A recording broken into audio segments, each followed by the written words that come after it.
Well, well, well.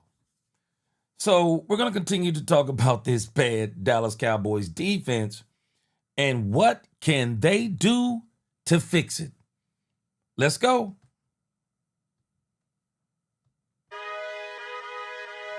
Yep. Let's go. It is Cowboys After Dark. And whether it be 5 or 5,000, we talking Cowboys tonight. We probably only talk for a couple hours, but we are still going to talk Cowboys. Let's go.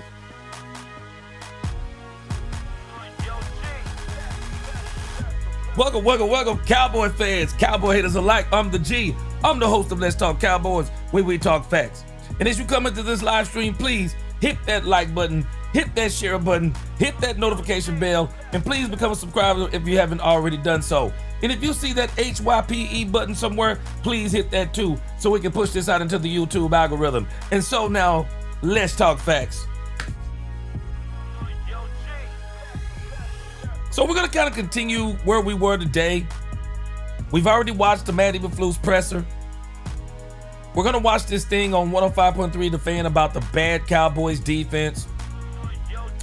We'll look at the Brian Broaddus breakdown of this game, and then we'll talk more about defensive changes.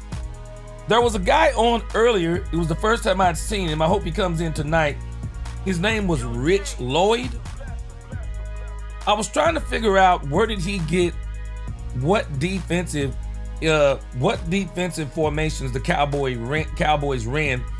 So I'm going to bring this up again in a few moments. If anyone else knows where to get that from, I would love to know. I would love to know. I'm pretty sure I can find some of the information, but I really want to know about these coverages. He said the Cowboys played cover 3, cover 1, cover 4, and they blitzed. Now, we already know they didn't blitz a whole lot. I'm pretty sure I can find that. But I want to know, where did he get the information about the coverages? Because I have NFL Pro, and I couldn't find it. I couldn't find it anywhere. So y'all please, let me know. Where did he, if you know where you can find these combinations, these formations, other than just looking at the film and just going through play by play, please let me know. But this is where we're going to be tonight. Again, we're going to be talking about this Cowboys defense extensively tonight. We're going to be talking about this defense because we just got to, man, this defense is bad. Let's get a quick roll call in here. Let's go. Quick roll call.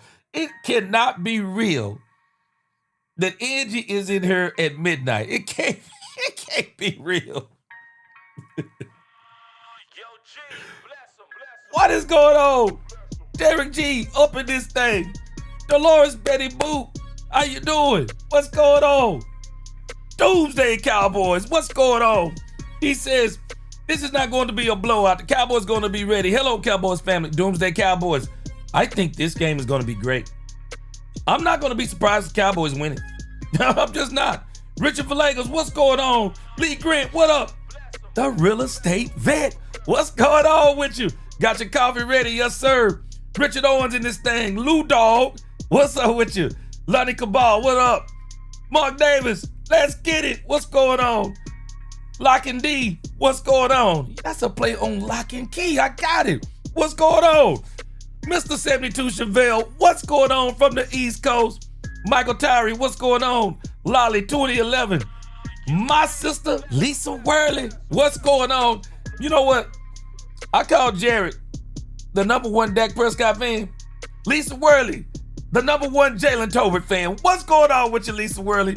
Melvin Clark, what up with you? Robert Simmons, what's going on? Angie, what in the world you doing up this time of night? Good to see you, Angie. What's going on with you? Sadiqa Charles has arrived. What's going on with you, man? What's going on? Leandrew Sims, what up? What up? Cowboy hater. Cowboys are terrible. I don't know how they have any fans because we are America's team. We ain't got no choice. Big Boss Dog, what up with you? What's going on? Uh-oh, Angie said I'm grown. I thought you was an early sleeper, Angie. What's going on? Good to see you. Gangsta Nip. What up, Gangsta Nip? Let's get this thing going. All right. Sub-Zero Prime, what up? My right-hand man, Daniel M up in this thing. What's going on, Daniel M? Prime, good to see you tonight. You at work, man? What's going on with you? Bam Bam Gaines in this thing. What's going on, y'all? Jerry House, what's going on? Aztec, I see you back up in this thing, man. What's going on, man? Uh-oh. He said Angie is ready for the...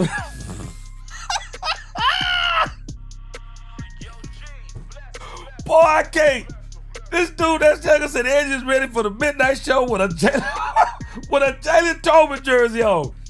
Angie, I can't see a situation where you would be in a Jalen Tolbert jersey. Boy, I can't see it. I can't see it, boy. Oh, man, appreciate y'all rocking with me tonight. Azteca, boy, you got me laughing tonight already, man. Let's get this thing going. All right, so we were talking today, and again, there was a guy on by the name of Rich Lloyd. And he said that Matt Eberflus mixed it up. Hey, I'm almost wondering if Matt Eberflus was on the stream, because this dude was dropping some bombs. He said that Matt Eberflus, let me pull it up. I had to screenshot it today because I've been looking for it ever since I got off. It says Flus mixed it up. He played cover 3. And, excuse me, I do think I remember them running cover 3. They probably shouldn't run it though, because it's too complicated for them. Cover 3, he said they ran cover 1, cover 4, and they blitzed. So I would like to know where he got that information from. I really would. Oh, man, Joe Cap. Man, my sleep all messed up, man. Joe Cap, my sleep all messed up, bro. It all depends on what month it is. Oak Cliff Rockefeller up in this thing. What's going on? Hey, he said, hey, Angie will cut you, bro. Hey, Lisa Worley. You know what, Lisa Worley? All jokes aside, Jalen Tolbert needs to have a big game. I'm pretty sure you know this, Lisa. Jalen Tolbert needs to have a big game. He needs to have a big game. Because I'm just telling you, man, the Green Bay Packers are pretty much going to try to cut. They're going to basically try to cut Pickens out the game. I mean, that's the game plan. I mean, it's simple. It's the same one I would run. I would cut George Pickens out the game. I don't care if I'm running 3 people on him. I'm going to dare you. As many catches as Jake Ferguson has caught, Jake Ferguson, contrary to what people think, he's no threat. Jake Ferguson is no threat. He's shown us 2 things. 2 things we may not be aware of. Jake Ferguson has shown us that if you throw him a ball in traffic, no matter how perfect he is, he don't want to take the hit. He's going to protect himself. And if he has to, he won't catch the ball. We saw it against the Philadelphia Eagles. He could have literally caught the game-changing pass that could have won the game. Number 2, he'll catch a bunch of catches. No yards after the catch. You're not dangerous without yards after the catch. You might be able to move the sticks, but as far as you getting dynamic plays, ain't nobody worried, man. They'll take their chances. Hey, let's keep everything in front of us. Let me show you something, matter of fact. It's Cowboys After Dark. We can pretty much talk about what we want to. I'm gonna go a little bit off script. I was actually looking at something earlier on NFL Pro while I was trying to find like what NFL Pro. Maybe I'm missing something because I've been trying to figure out how do you look at the defensive stats. I mean, if somebody else has NFL Pro, let me know. Because I've been trying to look up the defensive snaps. And it'll show you all of the offensive stuff. It'll go all through the offensive stuff, but it won't show you anything, at least what you would want to be looking for as far as the defense. Because one of the things that I would want to know on the defense is the stuff that Rich Lloyd was talking about today. I would definitely want to know, like, okay, show me the defensive plays. Show me the formations. I mean, show me all this stuff. I would like to see that. But I don't see anywhere where you can actually see that. I don't see anywhere where you can actually see that. Let me see. I see next gen stats.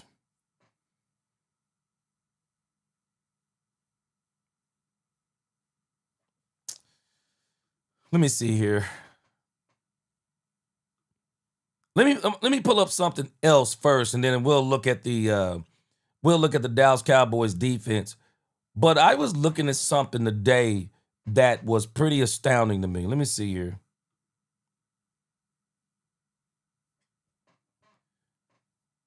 What did y'all think about the game tonight?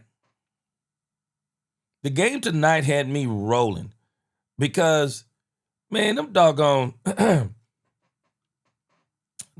Arizona Cardinals, man. Man, let me tell you something. I thought L. Harris Jr. was this phenom wide receiver, which he is when you look at when you look at the physical composition, he's the prototypical wide receiver. But when you start like digging into some of his stats and things of that nature, I didn't realize he was a body catcher. I mean, they went crazy when he caught that ball in the end zone with his hands. I mean, I was like, why are they acting like this? And then they started talking about that in college, he had a problem with body catching. Did not realize that. I mean, you got to be a hands catcher for me. If I'm looking for wide receivers, I'm looking for hands catcher wide receivers. Because them body catching wide receivers, man, boy, that ball, it get cold.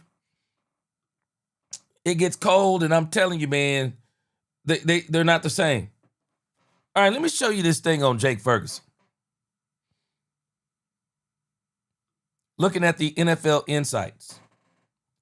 NFL Pro does offer some great stuff offensively, but they don't run a lot of things defensively.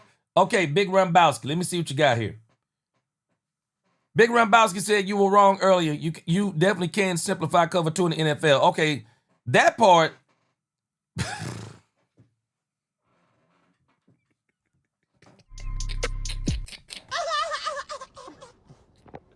Boy, y'all got me rolling in here tonight. Boy, this dude here is tripping. This dude, the Big Rumbowski, is tripping in here tonight. He said you were wrong earlier today. He said you could definitely simplify cover 2 in the NFL. It's called sending them to the CFL. Boy, you killing me up in here, boy. Okay, Mark Davis. Michael Irvin was a body catcher, but he could catch with his hands too. Yeah, I never thought about Michael Irvin being a body catcher. I'm going to have to go back and look at that. But he was also a hands catcher because I can remember Michael Irvin was very good at catching the balls when they would come over his shoulder, catching them with his hands. I saw many catches that he caught with his hands. But now you got my spidey senses tingling. I'm going to have to go back and check that out. I think Mike could do both. But this dude, Harris Jr., Mark Davis, I mean, this dude's got a serious problem with body catching, and it sounds like this has been the disconnect between him and Kyler Murray. Doomsday Cowboy said, everybody's talking about Green Bay. He said, man, I think Tampa Bay is going to be a problem. Doomsday. Let me tell you something that I don't think people are ready for. I won't even be surprised if the Green Bay Packers, I won't be surprised if they're not any better than they were last year. They finished 11-6. Matter of fact, it's Cowboys After Dark. I'm going to stay right there at Doomsday. I want to look at Jake Ferguson real quick, and then I'm going to pop over and show you something that I've been looking at with I looked at Green Bay's schedule a couple of weeks ago, And I don't think people are understanding. See, we've already crowned Green Bay. It's crazy to me how they have literally crowned Green Bay as like this Super Bowl champion. And they're probably enjoying all the attention they're getting because we already get a lot of attention. But they're getting attention now that they never got before. I mean, they're treating this game this week almost like a Super Bowl game. It's crazy to me. But I want to look at Jake Ferguson just for a moment, talking about the reason why Jalen Tolbert, Lisa Worley, Jalen Tolbert's got to have a big game. Because, I'm sorry, but Jake Ferguson don't scare anybody. This was Jake Ferguson this week. This is about as big as I can blow this up for some reason. Let me see. All right, let's see. It got a little bit larger there. Okay. So Jake Ferguson caught 13 passes on 14 targets for 82 yards. Huh? Let that sink in. 14 targets, 13 receptions, and 82 yards? Wow. Let me see here. Let's do the math on that real quick. So he got 48 yards after the catch. 48 divided by 13. Here it is again. Look at this. You are not scaring anybody with this. You're not scaring anybody with this. None. You're just not scaring anybody. If I'm a defense, I'm willing to let you, pretty much willing to let you do, as long as I can keep you behind the sticks. Oh, okay, you want that 7-yard pass? Okay, I'll give that to you. Where are the seam routes? Where are they? Where are the seam routes? I know where they are. Because the one he got against the doggone Philadelphia Eagles, he didn't catch it. Ferg got to be a little bit more dangerous. We need Ferg, wherever he's lining up, we need Ferg vertical. Because I'm telling y'all, this ain't scaring nobody. This isn't scaring anybody. This is nothing but ball control offense. That's all it is. And then when you look at the yards after the catch on these,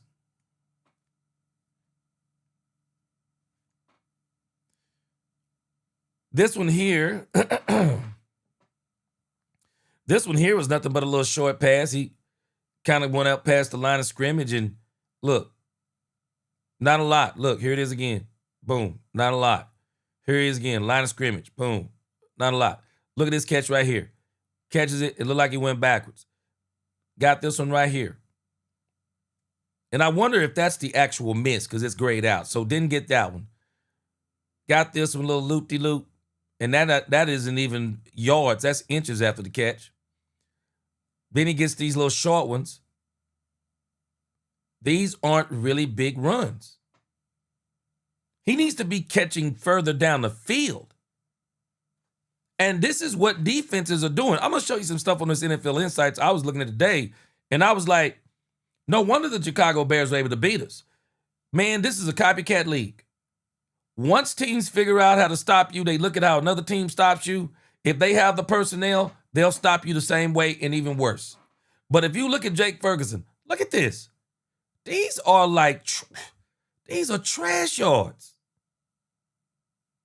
I don't care if this dude would have caught 20 passes. He wouldn't have even.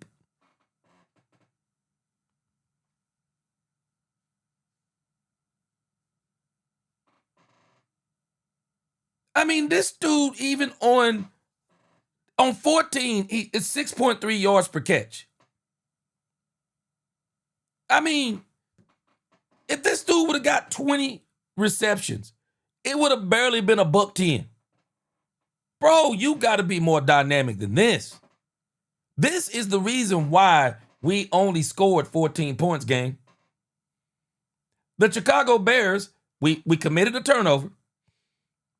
That stopped one drive. Then, of course, the CeeDee Lamb injury. And then you're driving down the field. They're playing bend, don't break defense too, and they're not breaking. They let us get close to the 20, but for the most part, on 2 of those drives, they stopped us cold and made us do field goals. Let me show you something else here on these insights that I was looking at that was mind-blowing. I was looking at Dak Prescott's passes. And I was absolutely, let me show you something. Let me show you Dak Prescott's passes versus Caleb Williams. This is another insane stat. Look at this. So, let's see. Dak Prescott.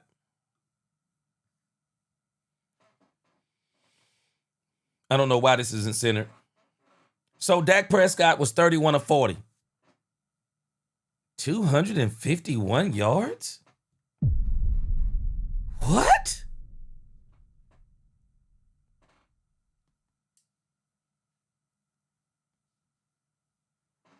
So that's about 8 yards per throw.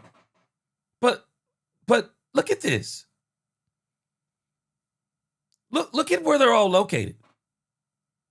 This is the line of scrimmage. Look at where they're located. Look at how many of these were, I guess, behind the scrimmage, behind the line of scrimmage, on the line of scrimmage. Look at the yard marker. This is 10 yards. Look at the passes. Look at this. Hardly any of these are more than 10 yards. It makes perfect sense now why you're only, and this was, I think, the interception in the red zone towards the end. This was the one that George Pickens batted over to the defender. But look at even the incompletions. They're all short. 1, 2, 3, 4. He tried to go deep a couple of times. I mean, look at this. 1 pass beyond 20. 1 pass incomplete beyond 15. 2 passes beyond 15. He only went 1 or 2. And he went 1 deep and he got it. You're not winning like this.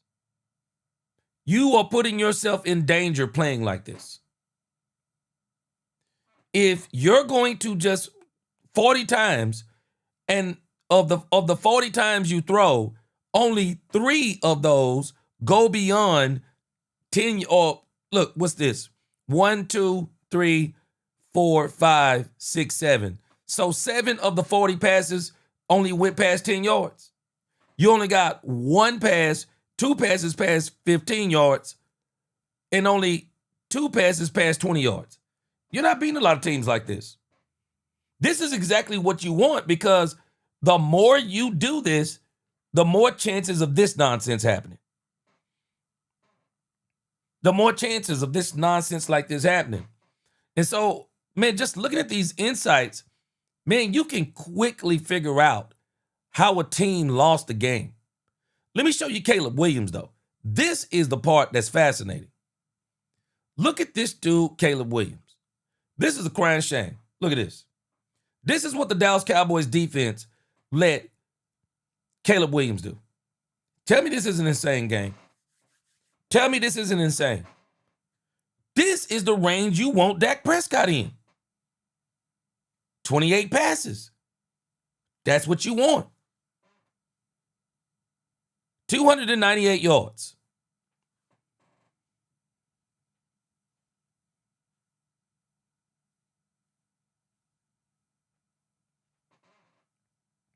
This is embarrassing. Caleb Williams, average throw was 15.7 yards. He only threw the ball 28 times. Only completed 19. But he has more yards than Dak Prescott. Why? Let's look at it. It's this simple. Look at the long throws. Look at the long throws. And and the touchdowns. The long throws and the touchdowns. He hit one for 40 plus, might have been 50 plus. He hit one for 20 plus, touchdown. He hit another one for almost 15, touchdown. He hit another one for 15, touchdown. 4 touchdowns. And look at how he was going down the field. 20, 15, 14. He went down the field, and I mean explosively down the field. We only threw one big one. That was it. You beat teams like this. You beat teams like this. If you can throw 4 touchdowns on 28 attempts, you're beating teams more than likely like this. You're beating them. This is the first time, man, I was blown away. This was the first time, according to what they've been saying. This was the first time in Caleb Williams' career that he wasn't sacked one time. This is crazy. Crazy work. Don't understand it. Do not understand it. Let's see here. They said a couple of things about our defensive players. Let me see.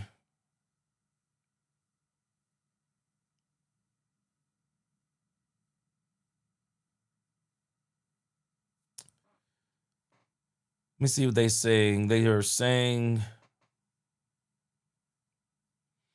okay, let me see. I just want to see what they're saying about our defense here. See if we can blow this up. This is Trayvon Diggs they're talking about. Let me see here. Says Trayvon Diggs played 90.8% of the Cowboys' defensive snaps, 59 of 65 after playing on 41.9% of the defensive snaps in week 2. Diggs was not targeted across 20 average snaps in week 1 against the Eagles, but allowed 4 receptions for 104 yards and 2 touchdowns across 5 targets faced in coverage in week 2 against the Giants. Didn't really tell us anything on the Bears. I really think this dude Elam has been a victim of some great passes, but nevertheless, he's getting pretty torched too. Unfortunately, Elam. I thought Elam would be playing a lot better than he is. It says here about Elam. Kyrie Elam has allowed a league-high 235 yards. Woo! A league-high 235 yards. 15 receptions across 19 targets this season. 0 passes defended, including a league-high 165 yards on targets over 10 yards. Woo! Whew. This is why Trayvon Diggs obviously isn't getting targeted. Says he has been targeted on 24.4% of his coverage snaps, more than triple the rate of Trayvon Diggs. Elam has already allowed more yards in his coverage across 78 coverage snaps than he did all last season, 223 with the Bills, 183 coverage snaps.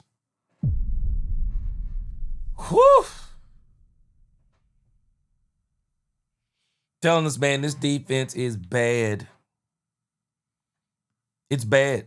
I don't. That's why I said it. In the thumbnail. This defense is bad.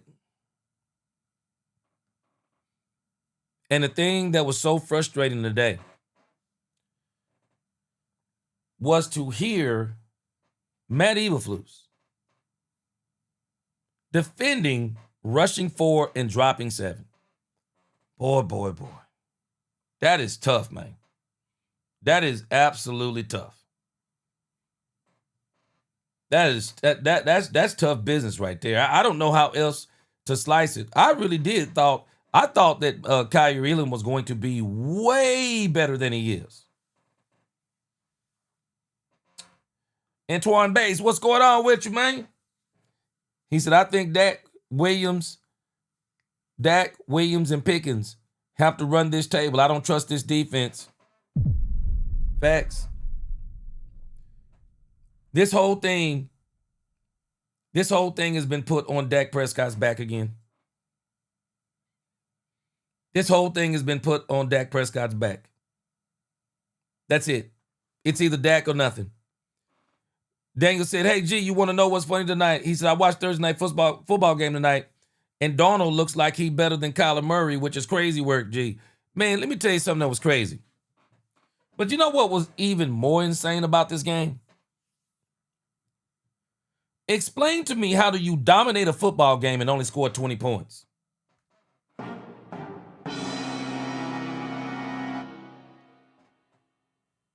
The Seattle Seahawks dominated the game. But every time you looked at the score, you're like, but the score isn't that bad. It's crazy work that the Arizona Cardinals were still in it and could have won the game. Still could have won the game. Big Rambowski, he said, to make matters worse, Ferg not only can't break a tackle, but he's always 4 and 5 yards away from the first down marker. At least get 2 to 3 yards and make a dive.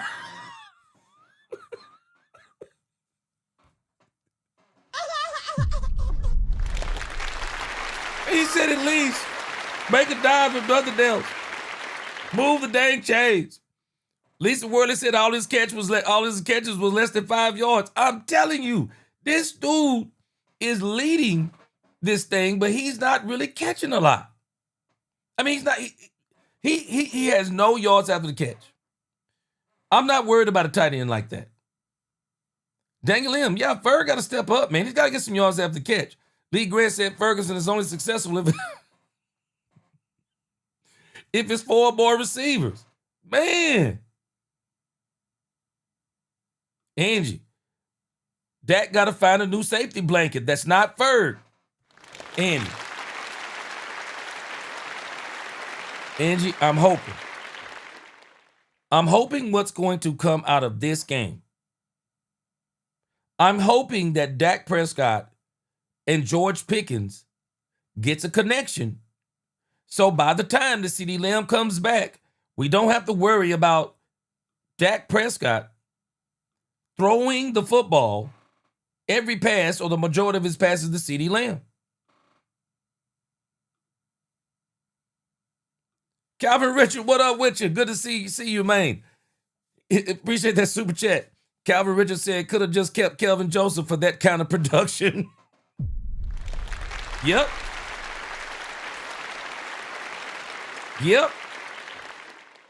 For real. I mean, and the Cowboys, man, I really think one of the things that they need to look at, what is the common denominator? So you've had 2 years, 3 years, three different offensive coordinators. And when you look at some of the problems on the defense, common denominator, couldn't stop the run. Okay, you fixed that part.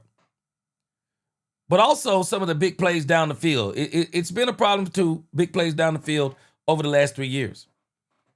Okay. Malik Hooker and Donovan Wilson.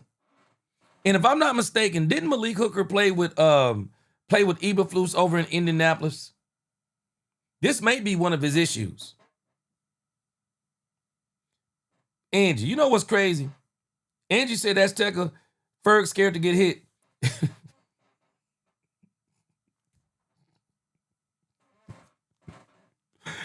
Ooh, boy.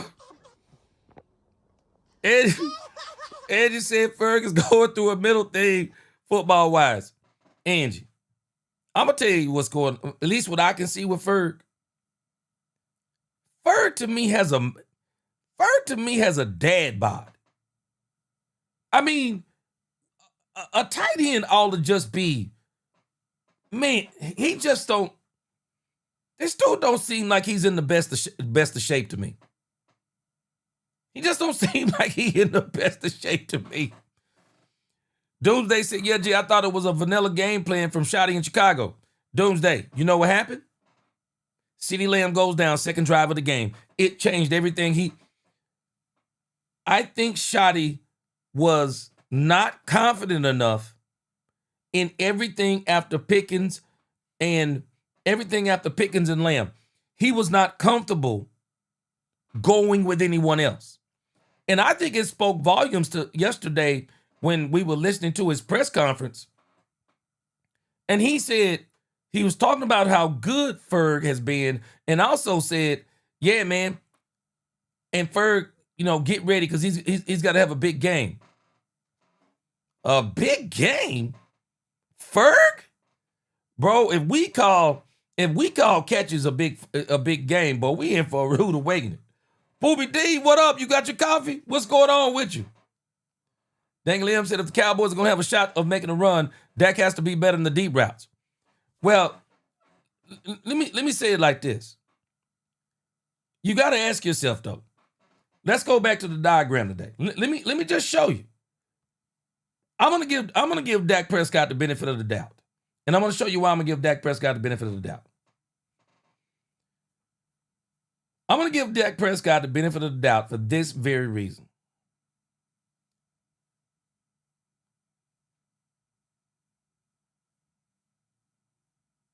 Let me go back here to the diagram we had today. Let me show you why I'm giving Dak Prescott the benefit of the doubt. Let me erase all this. This is not a Dak Prescott issue. This is a Matt Eberflus.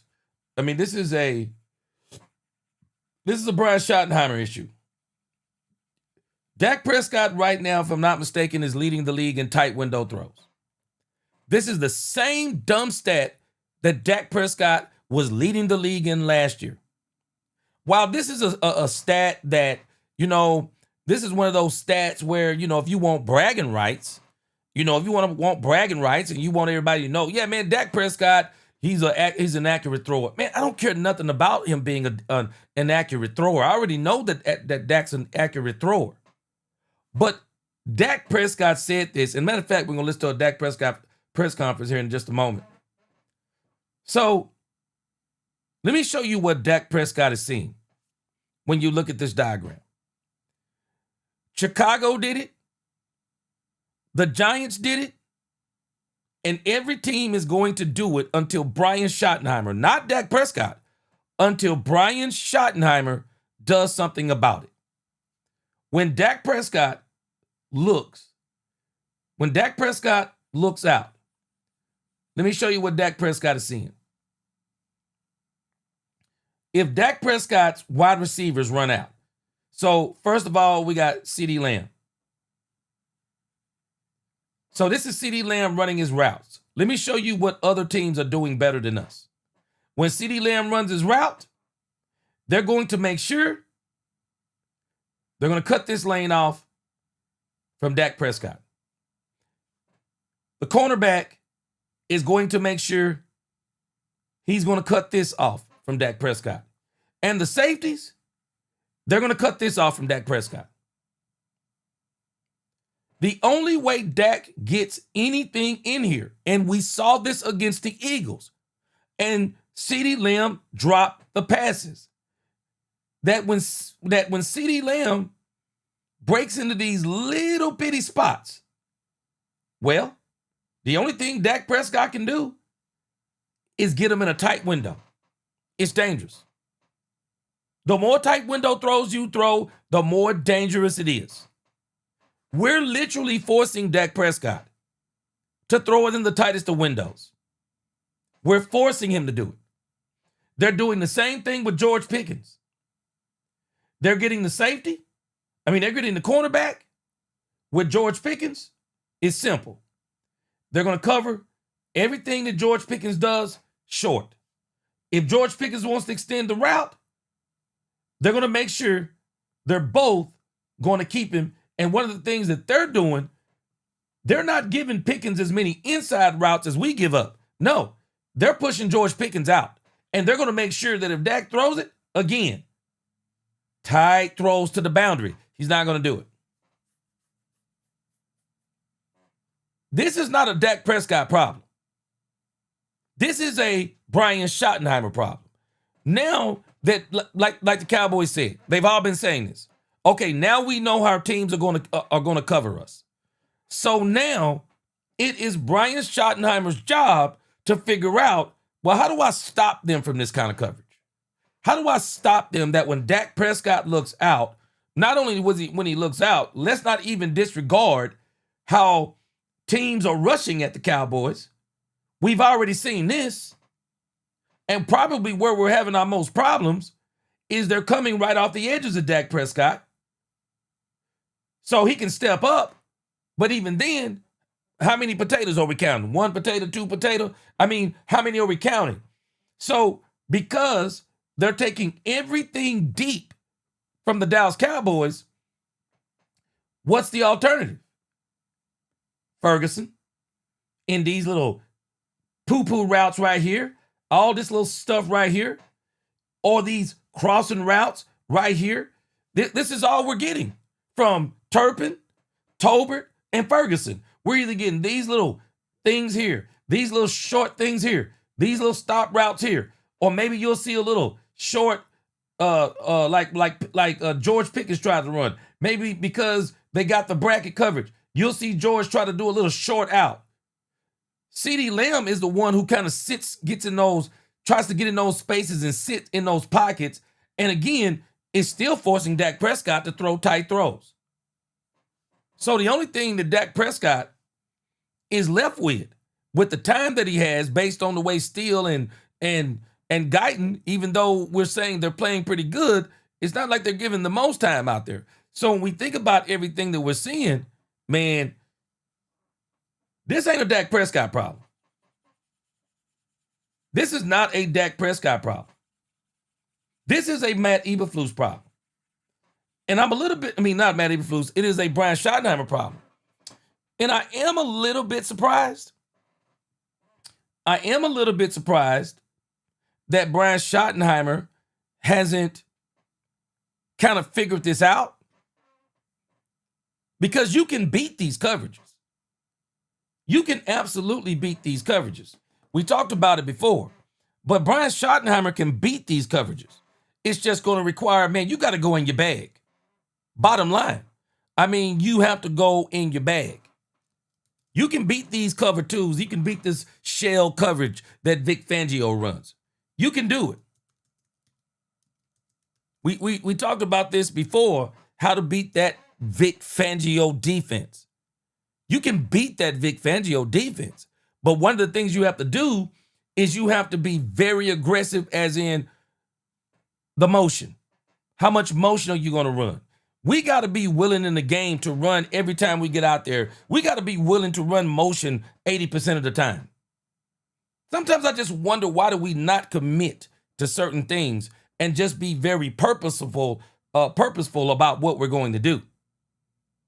You have to be, you basically have to tell yourself, as an offensive coordinator, I'm not going to let y'all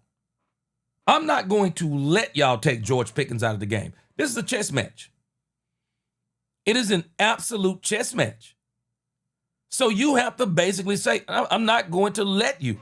I'm not going to let you stop my wide receivers. I'm not going to let you take George Pickens out of the game. If you're not going to talk like that, then they're going to take him out of the game. They're going to take him out of the game. There's no doubt about it.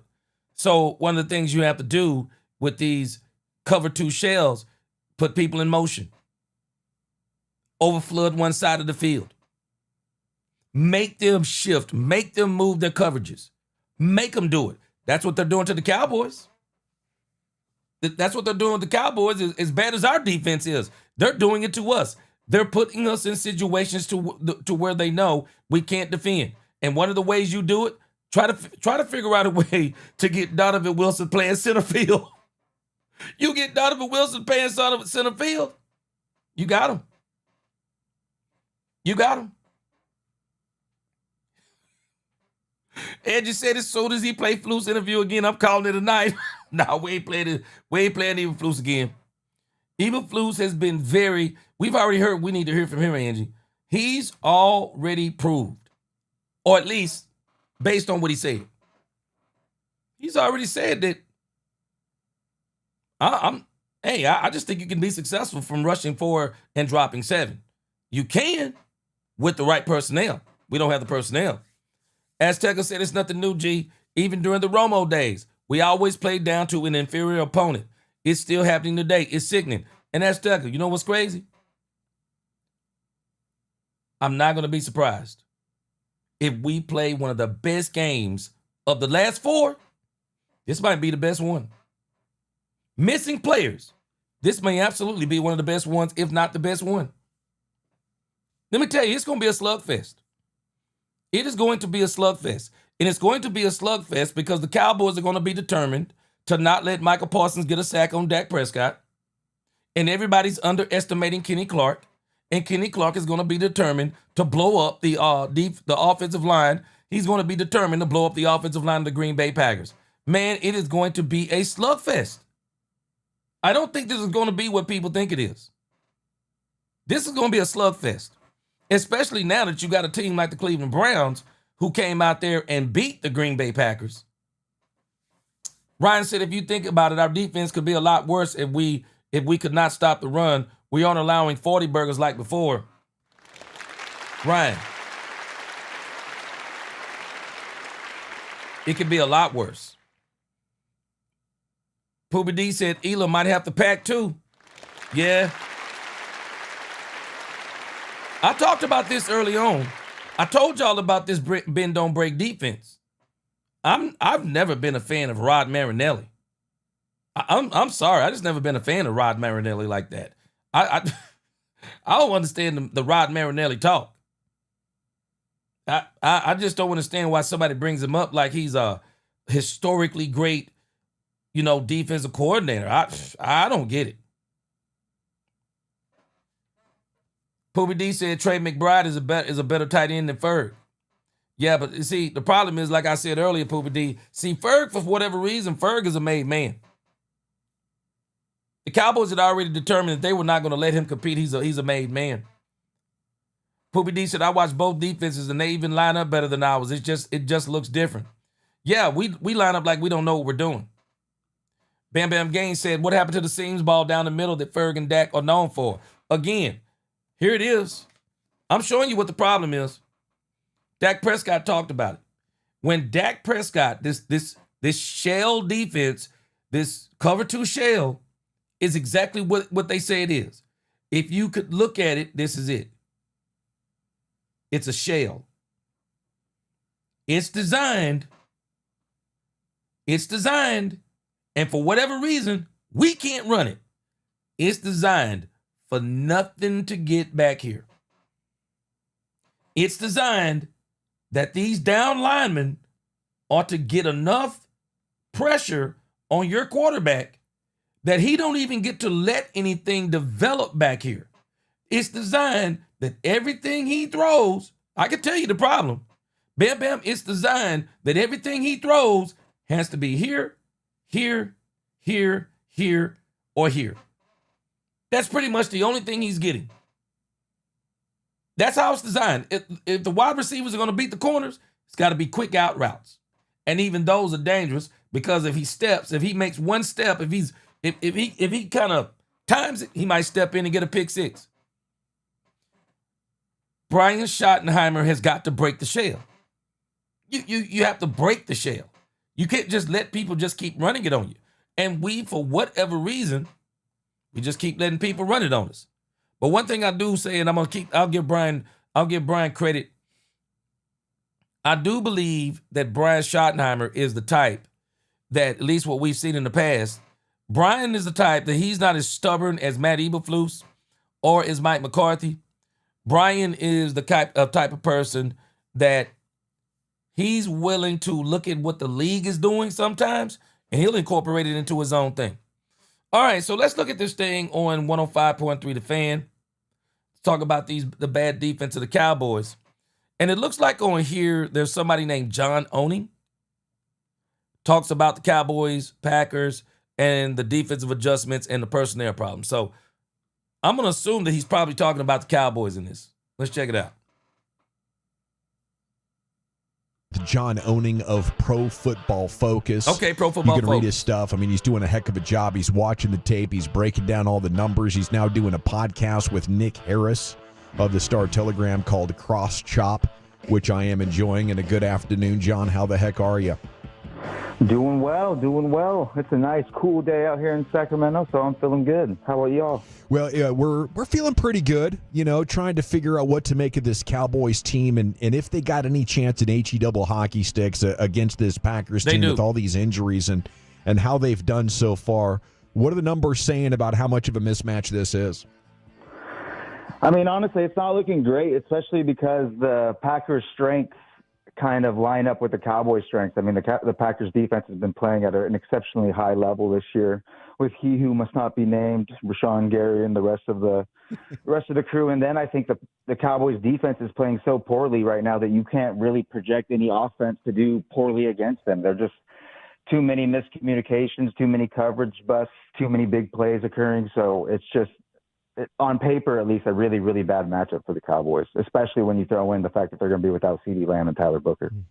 Yeah, what would your offensive game plan look like with that in mind? I mean, I want to say they need to be a run-first team even more now. What do you think? Mm-hmm. Yeah, I think you got to be run first, and then I think they should major in under center runs so that they can really get the under center play action game going. You know, the only thing that I can see them trying to do is trying to draw up those linebackers to the line of scrimmage to create voids between zones, to try to create, you know, a lot of extra space between the safeties and the linebackers so they can get some intermediate passing game going. Because the problem with the Cowboys without CeeDee Lamb is they don't really have a receiver that can generate separation on their own with just their route running. So Shoddy and the rest of the offensive coaching staff has to do a really good job of kind of scheming up opportunities for them to get separation. I think the easiest way to do that is by bumping up the under center play action, using a lot more motion at the snap. You know, you just can't rely on these guys to go out and win their or generate separation in one-on-one situations. I'm sorry, I'm not telling you I'm a football savant. He's basically saying the same thing I'm saying. It's you have to be intentional. And this is where I question sometimes the intentionality of us. It's not good enough to say they kept everything in front of them. Well, figure out how to make them not keep everything in front of them. Go study. Go study how do you beat that shell, that cover two shell. Go study how do you beat it. I don't care if you have to go back and look 2 and 3 years. Figure out who beat it. In this technology age, it's too easy to find that stuff. It's too easy to find, okay, what team did the best against this defense coordinator? You can find that stuff. You have to be intentional. And that's why I said earlier, if I'm the Cowboys, bro, sisters and brothers, I don't care if I got to run 80 to 90% motion on the Green Bay Packers. I'm going to do it. I'm going to do it. If that's what it requires to win, I don't care how tired players get. Well, then give me their backups. I'll rotate in their backups if it means that we're going to get motion and get guys open. We already know. I'm just telling you, get ready. George Pickens is going to... This almost reminds me of the 2023 game. We went in there. CeeDee Lamb is the primary target. The drop-off from CeeDee Lamb was severe. So now we got George Pickens. Ferguson, Tolbert, Turpin. I think this is a game where the Cowboys have literally have to say, it can't just be Ferguson, Tolbert, Turpin. We need Brevin Spanford. We need Schoonmaker. We need Ryan Flanoy. Whoever that next wide receiver is. We're going to need all of y'all to make plays today. Every single one of y'all, because the primary reads will probably not be there. And in some occasions, I'll do even better.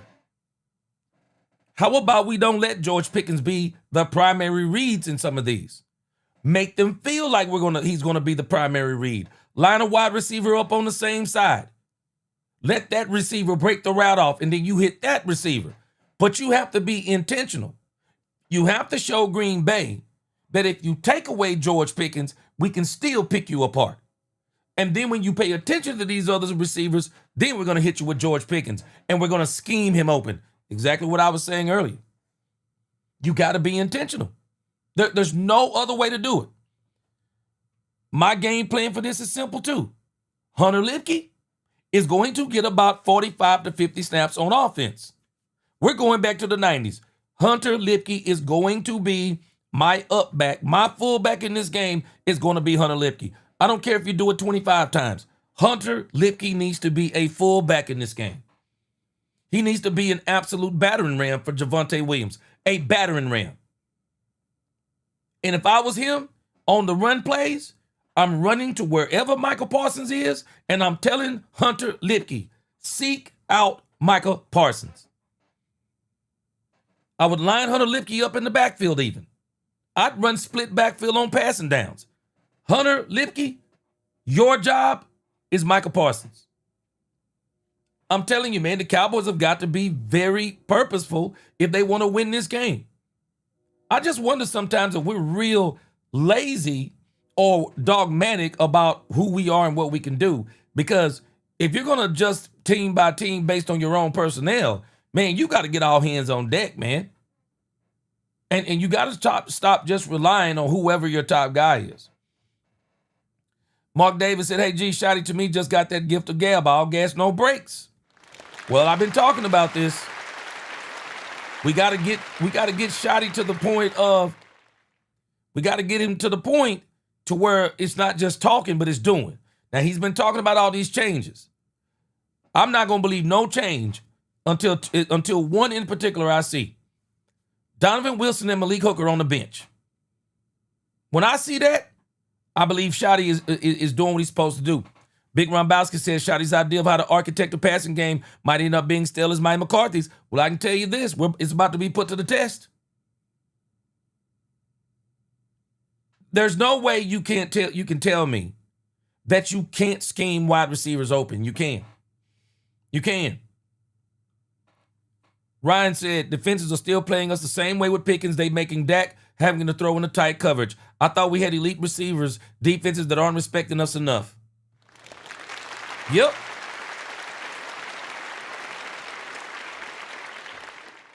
Because let me tell you one of the things that we're doing. One of the things that we're doing is because we're so arrogant and we say, well, our wide receivers are so good, we don't have to scheme them open. Our quarterback is so good, we don't have to scheme anybody open. He'll throw it into a tight window and he'll complete it. Our wide receivers, they'll just beat them. It's not working like that. These new defenses are designed to stop George Pickens and CeeDee Lamb. They're designed, these cover two shells, they're designed to stop those type of receivers. You have to be real crafty in how you get them open. Motion. Crossing routes. Flooding one part of the field, the zone. You got to be real crafty in how you get them open. Man, it's not good enough anymore to just say a guy is so good that he's going to beat everybody. It's not going to happen. It's just not going to happen.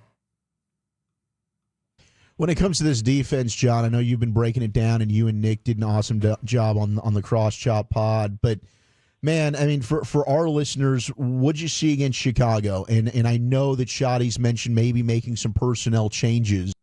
Let me highlight something that Angie said. This is a very powerful comment. I said this a couple of weeks ago. Said it last week. The offense has been physical. Who hasn't been physical is the defense. The defensive line has been physical, but everything outside of the defensive line hasn't been physical. And let me even go further. The defensive tackles have been extremely physical. The edgers, not so much. Cornerbacks don't jam, don't get their hands on any receivers. You barely see anybody in the zones chipping somebody if they're in the 5 yards range. You barely see any of that stuff. The only place that we're physical on defense is the tackles. Nowhere else. That's crazy to me. Because typically, if your tackles are physical, everyone else kind of gets a little physical too. But right now, Trayvon Diggs is, you can't even put physical and Trayvon Diggs in the same conversation. You can't even put them in the same conversation. Elam, I'm not sure if this style of defense is fitting Elam. I'm not sure. I'm not sure if it's fitting him. Our safeties, the only way they want to be physical is play the run. Guess what? We don't need them. We don't need them to play the run anymore. We got 2 defensive tackles to where they're probably not going to make it to the 3rd level. See, now, because we got defensive tackles, we don't need safeties in the box anymore. Our linebackers, they're playing pretty good in the box. Where the linebackers are screwing up is in the passing game to me. But they're playing pretty good in the box. So you don't need safeties anymore in the box like we've done in the past. And it seems like they can't get that out of their mouth. Out of their mind. They can't play back there the way they're supposed to. We're not a physical defense as much as we said we were going to be physical. We're physical at the tackle positions, not physical anywhere else. Azteca said the most physical this team has looked this season was against the Eagles. I agree. Offense came out firing on all cylinders and defense played well. Since week 1, we are looking like a totally different team. This is one of the things that I said I was kind of wanting to see. How was Shotty going to be able to get his team ready from game to game? Now, I'm going to give him the benefit of the doubt. The New York Giants defensive line is just a monster. Even though the Kansas City Chiefs took the sheet off the boogeyman and found out it was just somebody in a sheet like Scooby-Doo. But then we came out against the Chicago Bears. We hurt ourselves. The fumble, I think it deflated the team a little bit. CeeDee Lamb, the Chicago Bears had a plan for CeeDee Lamb. You could tell from the outset they had a plan for CeeDee Lamb. And then we wound up running a stupid play with him and took him out of the game. And I think that took Brian Schottenheimer's entire offensive plan away from him. I don't even think he ever adjusted during the game. I think Brian Schottenheimer just said, okay, CeeDee Lamb out, run. But I can tell you this. We're not going to be able to do that in this game. We're not going to be able to do a 13-13 game like the Cleveland Browns, 16-13. We're not going to be able to do that. Even with defensive adjustments, we probably need to prepare ourselves for Green Bay to score at least 27. So Brian Schottenheimer needs to go in this game with the understanding of, I literally may have to score 40 to beat the Green Bay Packers. But if I score 40, it can't be because Dak Prescott threw the ball 45 times. We got to figure out a way, whether it be hook or crook, whether it be deep passes to Pickens or deep pass interference to Pickens. We got to get chunk plays. Because once we get down in the red zone, I'm confident that Javonte Williams, especially if he holds onto the ball, I'm confident that Javonte Williams can do the rest. What would be something that you'd like to see?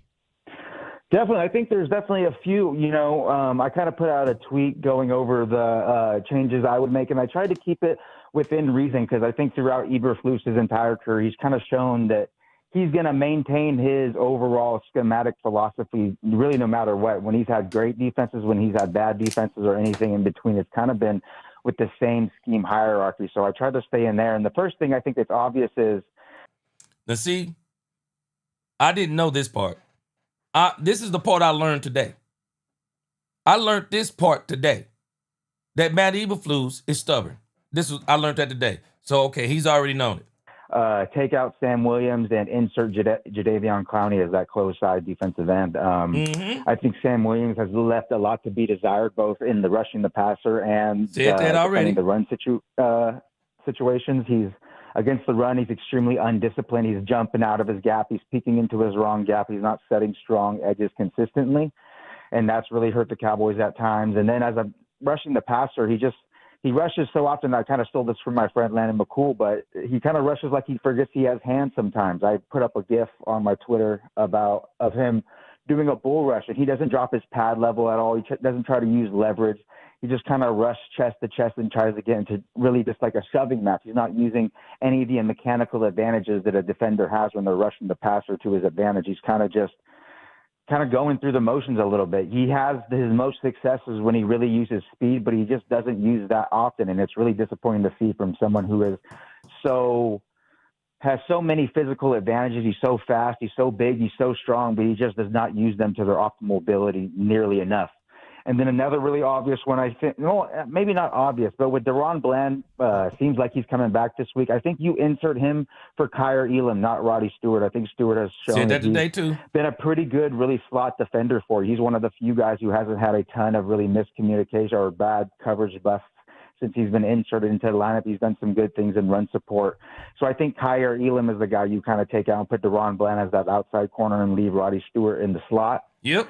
And then another one, I think that all three of your starting linebackers really have given you a lot to be desired from their linebacker play. Damone Clark, Jack Sanborn, and Kenneth Murray. I would insert Maris Luafau in for one of them. I think the easiest way to do that is to insert him for Clark, so you can put him at the Sam linebacker position and really just make it easier, so you're not moving players multiple positions and potentially creating even more confusion. Well, said all this today. Yep, this is everything we said today. I mean, these moves that we're talking about are really elementary in the grand scheme of things. It don't take a rocket scientist to understand what they need to do. Most of us could look at this and know what to do on this. In that scenario. And another one I would do is especially since Eberflus has really seemingly insisted upon his safeties being interchangeable, where he can play in the box, play deep, play two high, play single high, play in a bunch of different situations, and that just does not play to Donovan Wilson's strengths and his skill set.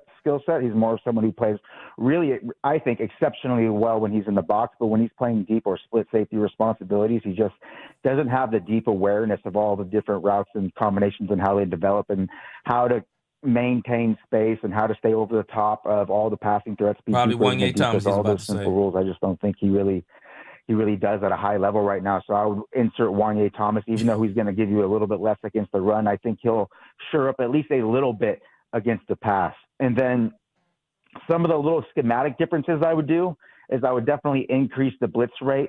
Yeah. Currently, I think I have the either second or third or fourth worst blitz rate in the league. I think it's like a 18.6% I tweeted.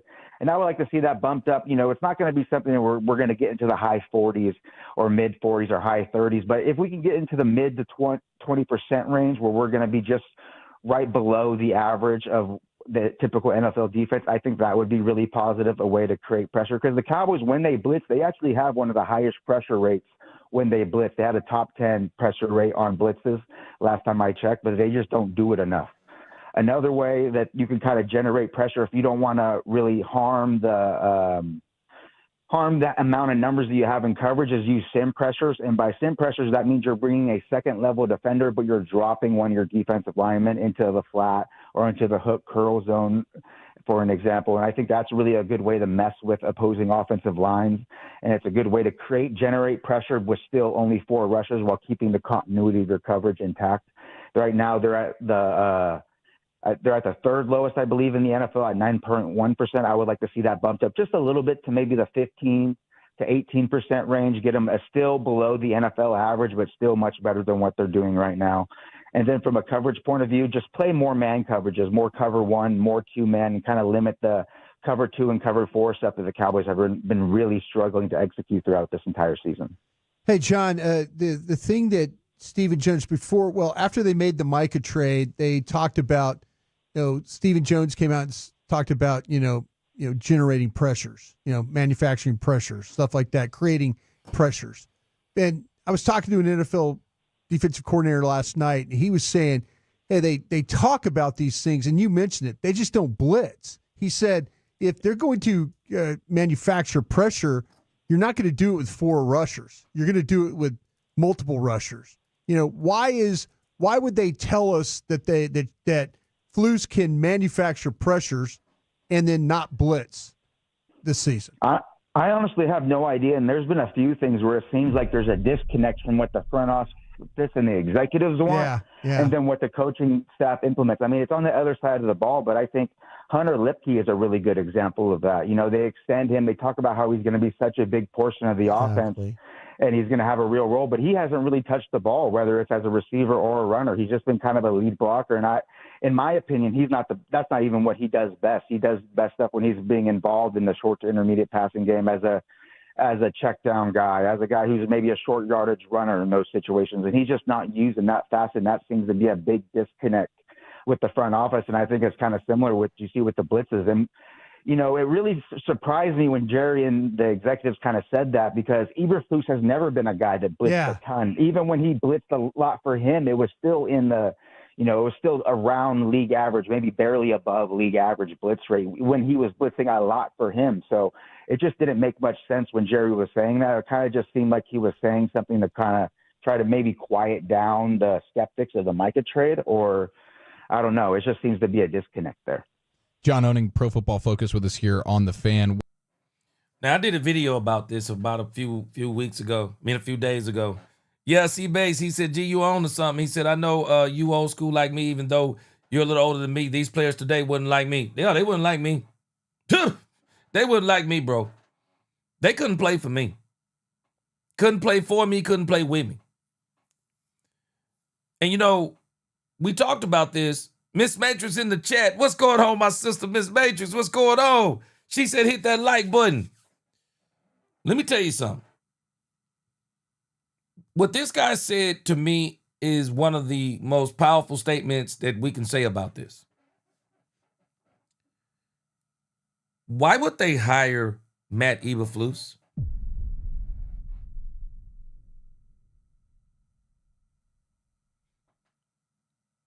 Matt Eberflus is a very dogmatic coach. It's pretty obvious. But somewhere in here, there still has to be a pecking order. And that's why I say this is what I'm looking for. Does Matt Eberflus answer to Jerry Jones, or does he answer to Brian Schottenheimer? It sounds like to me that Brian Schottenheimer wants to make changes. But it also sounds to me that Matt Eberflus, in the same conversation, is obviously pushing back, saying, I know I can do this with Donovan Wilson, Malik Hooker, Jack Sanborn, Murray, Clark, and I can do this. I can get to the quarterback without blitzing. Just give me a little bit more time. This don't make sense to me. I said this, I alluded to it, I said it last week, and I said it today.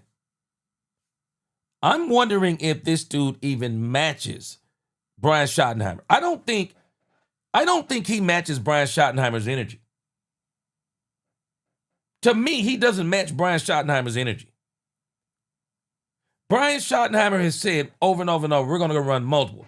Man, let me tell you something. I don't care if you're running cover 1, cover 3, cover 4. I don't care what you're running. Matt Eberflus's scheme, they all look the same. It all looks the same to me. It just runs together. Even if he runs cover 3, it still looks like Tampa 2 to me. And I still want to know, when is he actually ran man? I'm telling you, I've been trying to figure out where can I get the breakdown of the coverages. I haven't bought Pro Football Focus yet, but I'm probably going to buy that in the next couple of days. Somebody tell me if they got Pro Football Focus.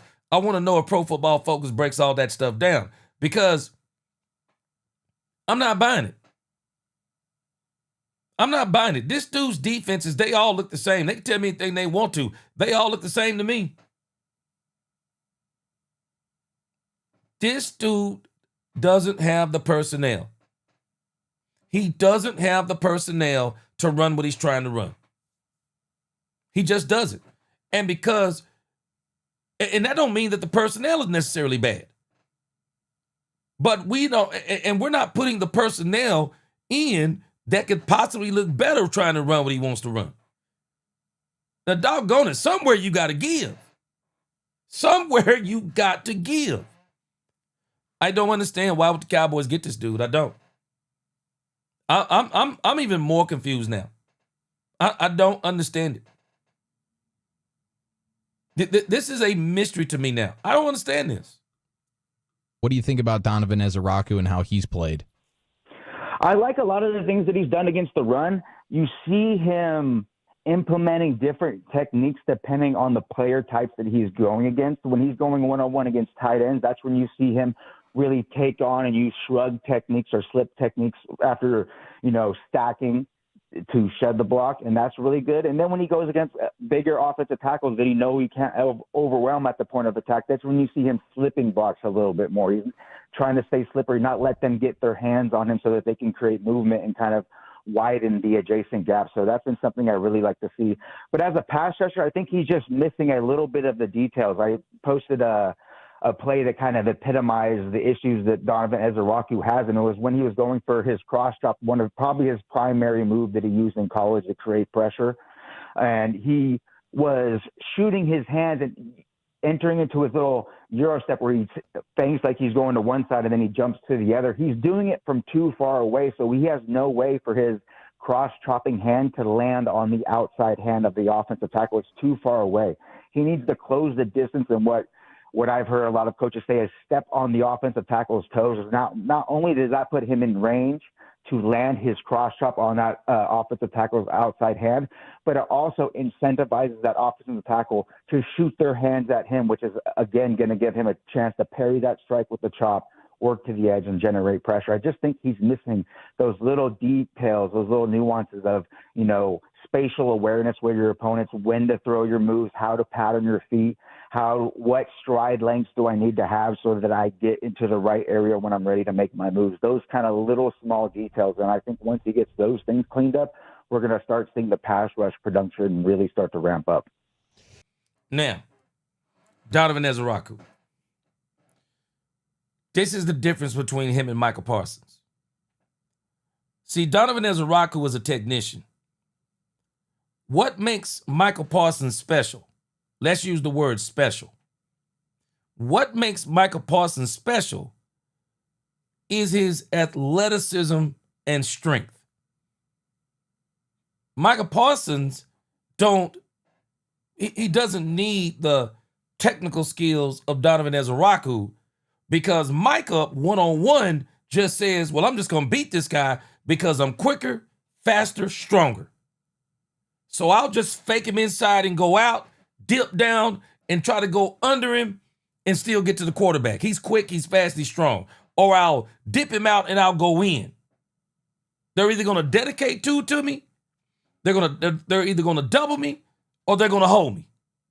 But I'm so strong that if they don't get the right angle, I can still break through. What makes Michael Parsons special is the athleticism, not the technique. Donovan Ezeraku got the technique. He ain't got the strength. This is basically what he's explaining in a nutshell. He doesn't have the strength.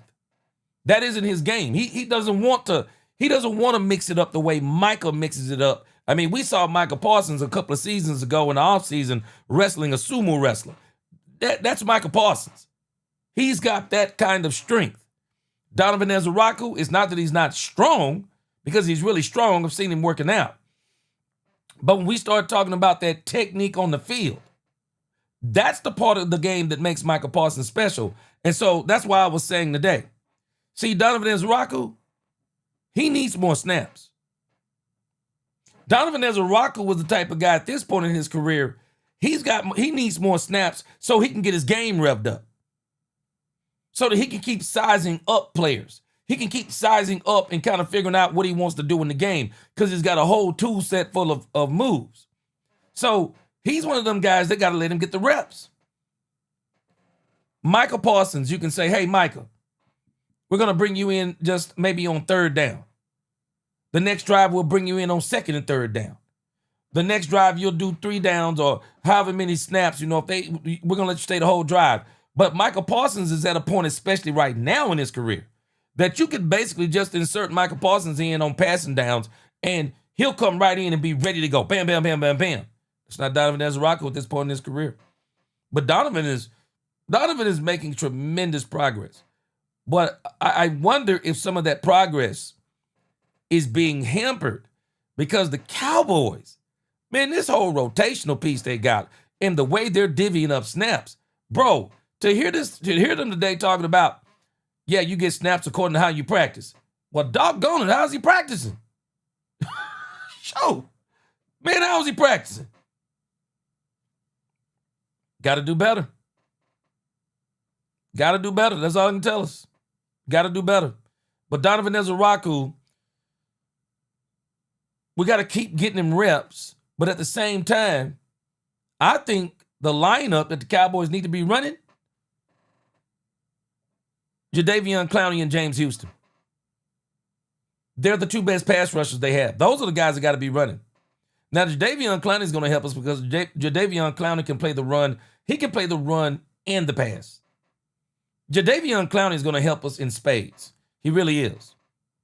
Do you have optimism about Nealand similarly, or is this about what we're going to get? I have optimism about him. I think he's kind of played above my expectations a little bit. He's someone who plays with his hair on fire a lot.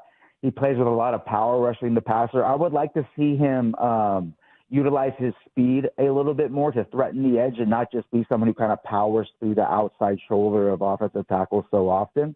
But I really like the stuff he's done against the run. I think he sets a strong edge. I think he gets off blocks well, holds up on blocks. He doesn't give up a lot of displacement, so I've been happy there.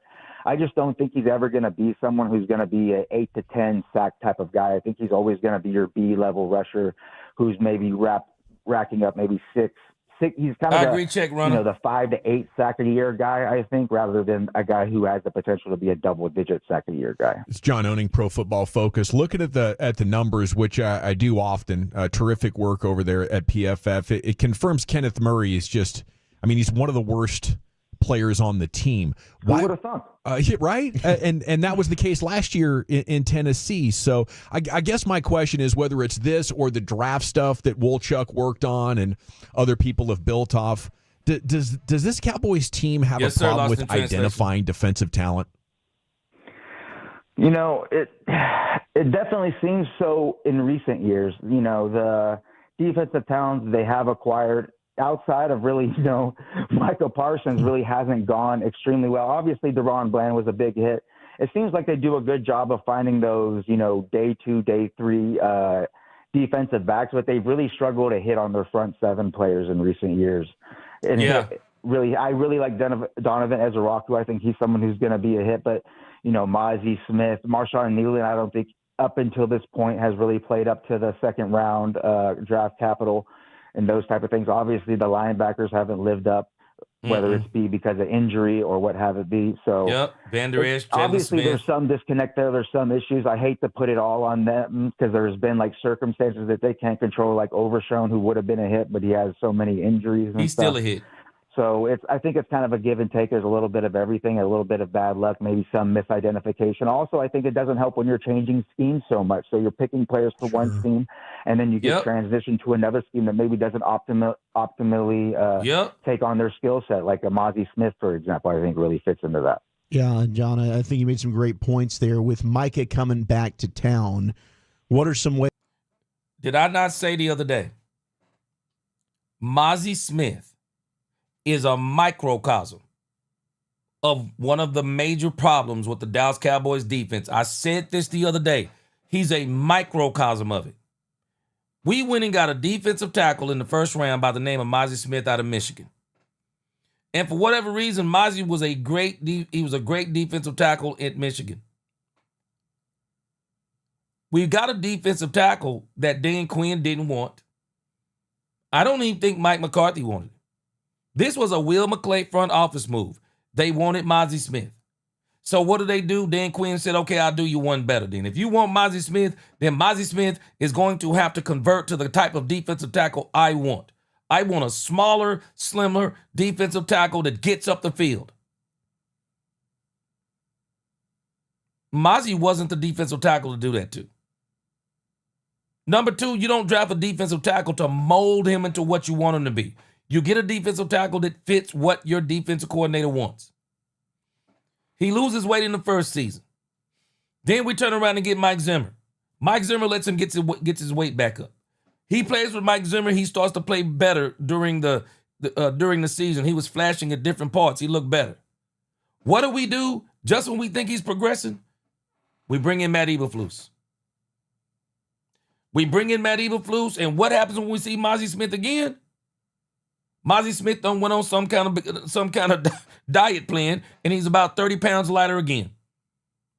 And he can't play. And we just got to be honest. It's not that Mozzie Smith can't play in this game or play this game. He's just not the defensive tackle the Cowboys are looking for. Bottom line.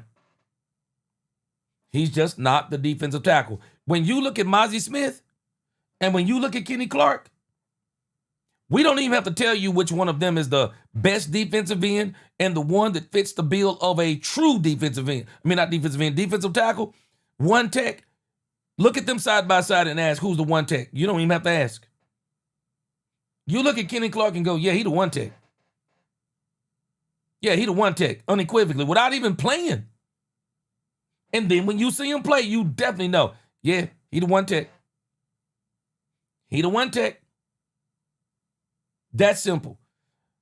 He's a microcosm of the defensive woes. We keep changing defensive coordinators so much. 3 times in 3 years. And it's really been what? 4 in... This makes what? 4 in maybe 6 years? 4 in 6 years? Mike McCarthy had Mike Nolan. He got fired. Then you bring in Dan Quinn. Dan Quinn was what, 3 years? Mike Zimmer, 1 year? Matt Eberflus. I mean, this team has seriously went through some doggone defensive coordinators. How can they get an identity? I told y'all, and I was thinking about this the other day. The offense has continuity.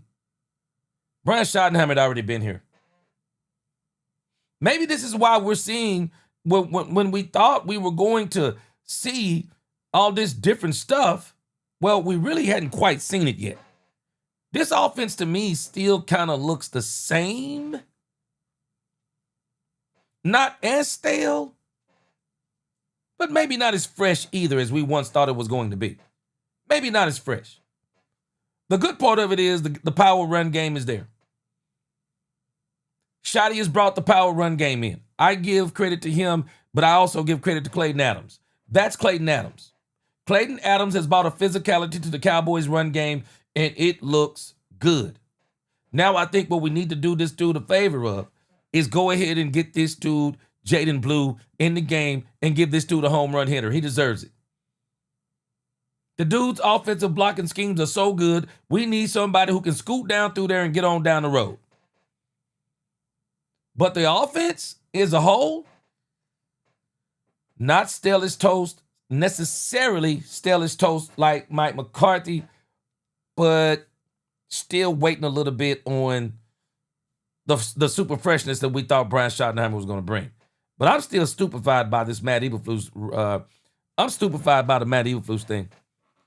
Doomsday Cowboys, he said, gee, I was a star basketball player in high school and college. He said, I used to chew guys' butts out for not executing their assignments in zone defense. Zone defense is the easiest thing to run. Yes, sir. At least it should be.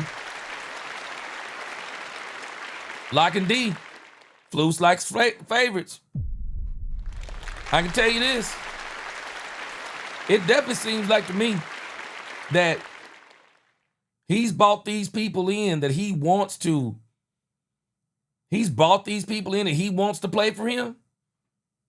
And I think he's reluctant to not get him. G, don't patronize me. He said, you know what it means. He said, I don't think I'm alluding to your point. He said, don't think Eberflus can light a candle to coaching approach. Shot comes forth with C-Base. I'm not sure they match. C-Base, I'm not sure they match. I think that's kind of what you're saying too. I'm not sure they match. I'm just wondering if Eberflus was a Brian Schottenheimer hire or was Matt Eberflus a Jerry Jones hire. Jerry said he was looking for continuity. The only continuity I see in picking up Matt Eberflus is that Matt Eberflus had been here before under Rod Marinelli.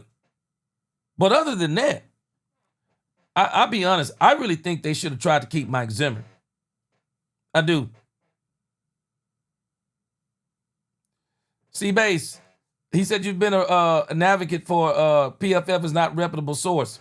Well, the reason why I'm asking about PFF is I'm asking, that's why I asked the question, does PFF tell you does it tell you the coverages that the defense is running? That's the part I want to know.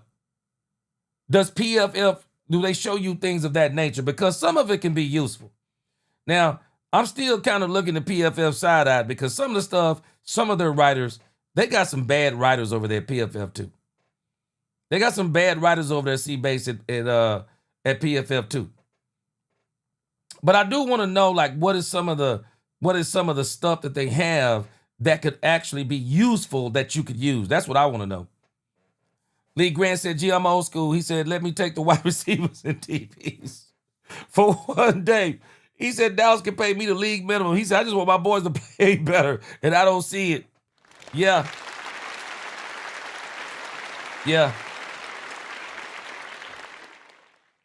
Yeah, that's what I'm wondering too. Ryan said, I'm going to tell you what, G, Zimmerman is a much better defensive coordinator than Eberflus and actually used Maurice at his best and as well as Overshown. Let's not forget, Mozzie Smith too.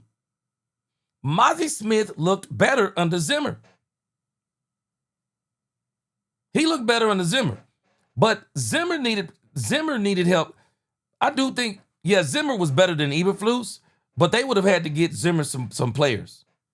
Because Trayvon Diggs was struggling under Zimmer last year. He was somewhat struggling too.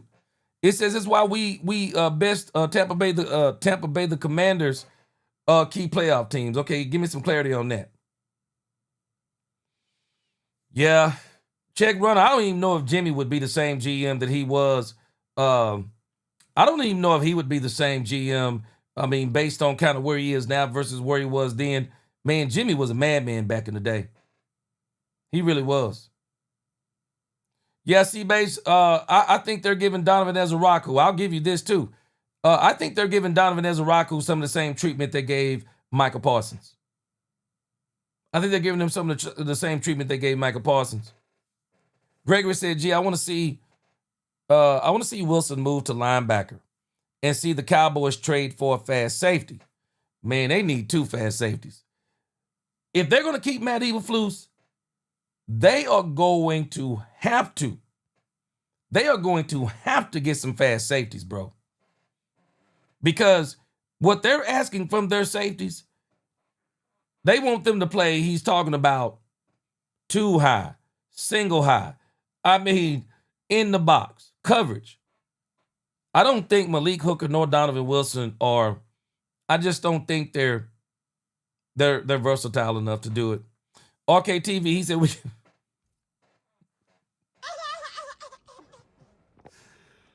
Oh man. RKTV said. RKTV said we getting our butts blown out. He said you judging players based off practice. This is why coaches are not in control. We haven't had a proven coach in this decade. Bro, this thing with the practice thing is blowing my mind, bro. Because if you're saying that the practice thing is how you're divvying up the snaps in the game, but then these guys are getting in the game and they're not playing well, bro, you got to start based on how these guys are playing in the game. Woo! Rail, what's good, bro? What's good? All right, let's check this. Let's listen to the rest of them. Let's check them out. That you think the Cowboys can try and handle him so he doesn't wreck the game? And what are you seeing from Guyton and Steele at tackle? Like I said before, I think what you got to do is you have to make him play the run first, and you have to use a lot of play action passing game where you can kind of slow him up, where he has to play the run first and then transition into rushing the passer and try to give Dak Prescott that extra tick of space and time that he needs to get the ball off. Because if he's straight dropping back from shotgun consistently, Micah's going to win against these offensive tackles. I think both Guyton and Steele have struggled mightily in especially pass protection, even though I think they both did really, really good things as run blockers against the Bears, still struggling in some pass protection departments. The thing that gives me less pause about Guyton is the fact that he didn't have an off season, and we're seeing him make progress, and the things that he's getting beat are inherently fixable, especially on the inside moves. He just has to fix his footwork a little bit. He's kind of opening his hips a little early, and that's making it difficult for him to transition to sliding back inside when people convert counter inside. Whereas Terrence Steele has like a whole host of issues that are really robbing his ability to be consistent in pass protection, whether he's leaning in his pass sets, whether he's getting his feet too close together when he's kicking and sliding. He's not driving and catching his feet. He's more stepping and replacing, and that's making him, when he gets to the point where he can anchor. If you guys, I know, Brian, you watch a lot of film. Zach, you watch a lot of film. Do me a favor. When on the plays where you see Terrence Steele's anchor really give out on him, pay attention to where his feet are when narrow. The defender makes contact. He has 1 foot off the ground almost continually, and I think that's a lot because he's stepping and replacing instead of something that I think Duke Manyweather and LaCharles Bentley really advocate, which is driving off the front foot and then catching with the back foot. And I think that is really hurting and making his anchor look even worse than it is. Can Dak get it going here against this Packers secondary? Yes. He's going to have to if the Cowboys want to have any chance of winning, in my opinion. It's going to be difficult without CeeDee Lamb, and I think this is a game where, Shoddy's going to have to make his money scheming up opportunities for people to get open. But Dak is playing at such a high level, I think that he can find some success. But it's going to be reliant on him getting enough protection, enough time to, make them pay. If he's consistently having to get the ball out of his hands quickly and having to, we're going to have Ferguson with another 15-catch, 55-yard performance, it's not going to go well. Didn't I just say it? Man, ain't nobody scared of Ferguson. Man, folks can tell us all day long how many receptions Ferguson has and he's the leading tight end in the league. I don't give a doggone about any of that, bro.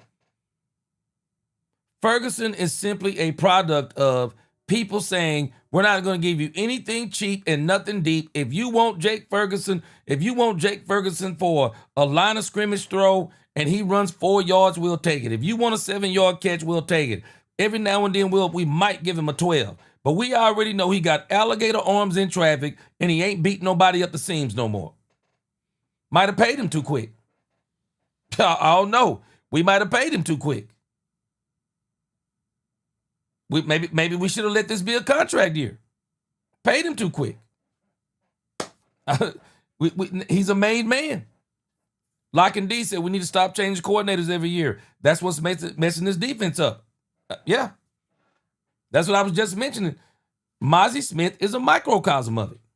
Straight up. He's a microcosm of the problems of the Cowboys. Man, you got 4 defensive coordinators in 6 years? You got all these different concepts of people they coming in. You got all these different concepts and, okay, which player is for which defense coordinator? Which one? Which one? I still would have loved to bring in Robert Saleh. But again, I can tell you this. If Jerry keeps Matt Eberflus, well, then that's just telling me that then they're going to try to get him the players that he wants and try to go from next year. And this year, they're just going to continue to, whatever happens this year, it happens. Now, I say that, but they did go get Jadeveon Clowney. Jadeveon Clowney, to me, is a win-now move. So, they seem to have still been, making moves. So, I'm just going to trust that I believe the Cowboys are going to continue to make moves all the way up until the trade deadline. But again, we just gotta make sure. We just gotta make sure that in the meantime that we don't lose so many games that that we don't lose so many games that we can't that by mid-season when we do get healthy, we're not in contention. Because I'm telling you now, we get down to where we were last year, it's gonna be hard to make the playoffs with that schedule down the stretch. We gotta steal some games. Because let me show you this real quick. Well, I'll show you this after we get done listening to John Owning. If you're this front office and you've seen what you have so far in 3 weeks of George Pickens, are you looking at that money you saved from Micah and thinking that's a good use of it?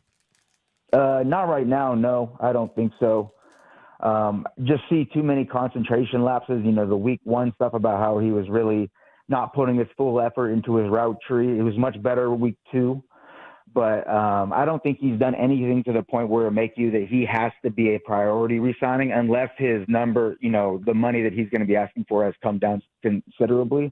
I'm not someone who is really, really knows what's going on about like cap values and contract values and how much they're going to sign for. But just given his play so far, I don't think he's played up to the ability that everybody has really hoped for when the Cowboys signed him. Hey, John. Or traded for him. Yeah. I want you to, and please feel free to shoot this one down. I ran this past my guys yesterday about drafting, and I was just curious what your thoughts of the fact that for 10 years Jason Garrett as a head coach is a good evaluator of talent, and for the last 5 years your team has been hurt because Mike McCarthy has not been. And as much as the coaches are involved with the draft, is that why you're a little of a top-heavy team right now? I think that's a great theory, to be honest. Everybody talks about, Jason Garrett's issues as a coach, but his ability as an evaluator, a talent evaluator, coming from the son of a scout, he's been in it his entire life. It makes sense that is a place where he would thrive because he's been exposed to that side of football for so long. And I think, Mike McCarthy, there's probably a reason why, the Packers didn't use him. Yeah, Teddy didn't use him at all. Teddy didn't use him at all. There's a reason why Mike Zimmer, I've heard you talk myriad times about how you got to kick Mike Zimmer out of the draft room when he's in there. And same thing with Mike Nolan and stuff. So I think it's true. The coaching staffs they've been more, traditional coaching types, not the guys who are really thriving with evaluation. And I think that just comes down to the fact that Jason Garrett has been a part of that almost his entire life. So if whether that means the Cowboys front office needs to make changes to the fact where the coaches have less of an input into the draft, and that makes it harder, but that's going to be hard for the coaches to swallow. They're going to have someone else picking their groceries and they're going to have to cook with them to kind of use the old Bill Parcells adage. So I'm definitely glad I'm not someone who has to balance those egos in that situation, but I think that's why someone like Will McClay gets the big bucks. He has to make those really tough decisions. Yeah, I just think that if you're a very heavy, coach-driven personnel department, that your depth sometimes, if you're not good at evaluating, like Cincinnati is another team, very, very coach-driven personnel department, so you might not have the depth of the roster that you would have if you're just kind of a scout-driven. Get the coaches out of there. Well, I'm just saying, I've never called a third down defense. I mean, that's their job. You get them the players. The scouts are the ones that do it all year round. The coaches really only do it for a 2-3 month span of the entire year. Exactly. So it makes sense that you would rely more upon the people who do this for a living and they live and breathe it every single day, because they're going to be able to, maybe they won't be able to tell you like, oh, this guy fits, he's a great bail defender in cover 3, blah, blah, blah. But they're going to be able to give you the physical, the mental, the traits, how they're going to fit into the locker room, all these key details that I think are much more projectable to the NFL rather than, oh, this guy thrives in this scheme, or I can envision him playing in this scheme, whereas a scout can give you a more overall look about who the player in person is. You're the man, John. John Owning, Pro Football Focus, and the Cross Chop Podcast. Enjoy your week 4. Yeah. I understand some of the things that he was saying. And again, I think we're on the right track in some of the things that we're saying, because this stuff to me is bigger than Matt Eberflus. It absolutely is bigger than Matt Eberflus. Deuce Falco in the crib. What's going on, Deuce Falco? Rams fan says still upset about that Eagles game. Cowboys need to fix that secondary.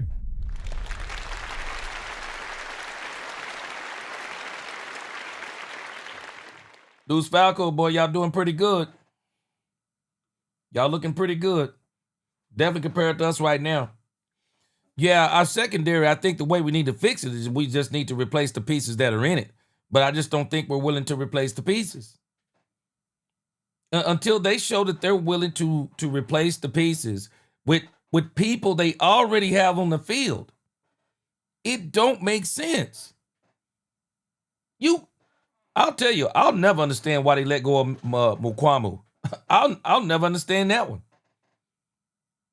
I will never understand that one. Yeah, Ryan says, I was saying, we almost made the playoffs with Zimmer and beat playoff teams down the stretch like the Commanders, Bucks, almost making the playoffs if not for key losses. I think Zimmer would have been real good with some better personnel. I think he'd have been real good with some personnel. And I also think we're holding on to some of the personnel that actually probably wouldn't work with any defensive coordinator at this point. Lock and D said, what I like about Zimmer, he will have his defense playing physical. Flus ain't doing that. Man, Flus seems to be very, very stubborn to me. Very, very stubborn to me. I'm just kind of like, wow. I don't know what's going on. But he seems to be very stubborn to me. Lou Dog said, I don't think the Cowboys went out to get Clowney. Didn't Clowney's people reach out to the Cowboys?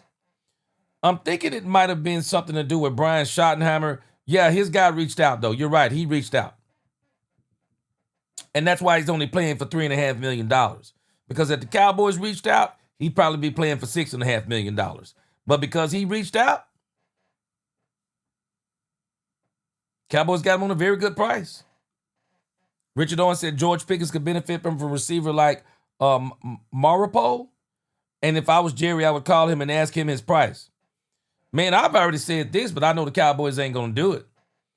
But I wouldn't have been opposed to calling Amari Cooper. But there's so much bad blood between the Cowboys and Amari Cooper.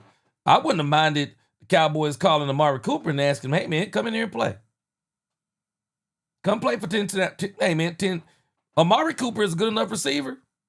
And at this point in his career, if he would have wanted to keep playing, bro, Amari Cooper, come in here and play 10 snaps, man. 10 snaps a game. 15 tops. I would have loved to bring Amari Cooper in here for 10 or 15 snaps a game. I would. Lil D Texas, I think I saw some of that, what you're talking about, too. Cowboys was laughing on the sidelines. Boy, they wouldn't have been laughing on the sidelines. It'd have been Jimmy. Boy, I wish you would have been laughing on the sideline. You getting the toenails beat off you out there. Man, ain't no way. Ain't no way. But, man, I'm telling you, I don't even think you can. Yeah, he retired. He just recently retired, though, Miss Matrix. And I really wonder if it was just the fact he didn't want to play for the Raiders. But I would have. I'd still call him. I would have called him. Hey, bro, come. Hey, man. 10 or 15 snaps. Come on in. I would have loved to have him, Miss Matrix, for real. I would have loved to have him. Daniel said, I have some trade ideas for you to consider, bro. How about Jalen Phillips from the Dolphins? Man, I'm going to tell you, though, I don't think the Cowboys are in the trade business right now. Not at this point. I don't think they're in the trade business. I think the Cowboys seem to be on a week-to-week evaluation basis, Daniel Lim. And I think they're going to see what happens with Jadeveon Clowney. C-Bay said when your players like Amari Cooper, you retire as a ploy tactic to garner attention to bring your worth and your value up because they know teams will experience injury. Yeah, I feel you on that. I feel you on that, C-Base. Shoot, if I was Cowboys, I'd see what he's talking about. Deuce Falco, appreciate that super chat. Deuce Falco said, no CD versus the Packers, man. Cowboys have a game they need 2 hands upcoming. Hey, man, let me tell you. I think them boys going to play. I think they're going to play really well. I think this may be a game, man, that there's some pride in this game. This is Michael Parsons, man. I think this going to be. I think it's going to be a good game. I really do. I think it's going to be a good game. Because I can tell you how the Cowboys are going to play it. They're going to run the ball. I guarantee you, they're going to run this game with a power run game. They are. They're going to run a power run game.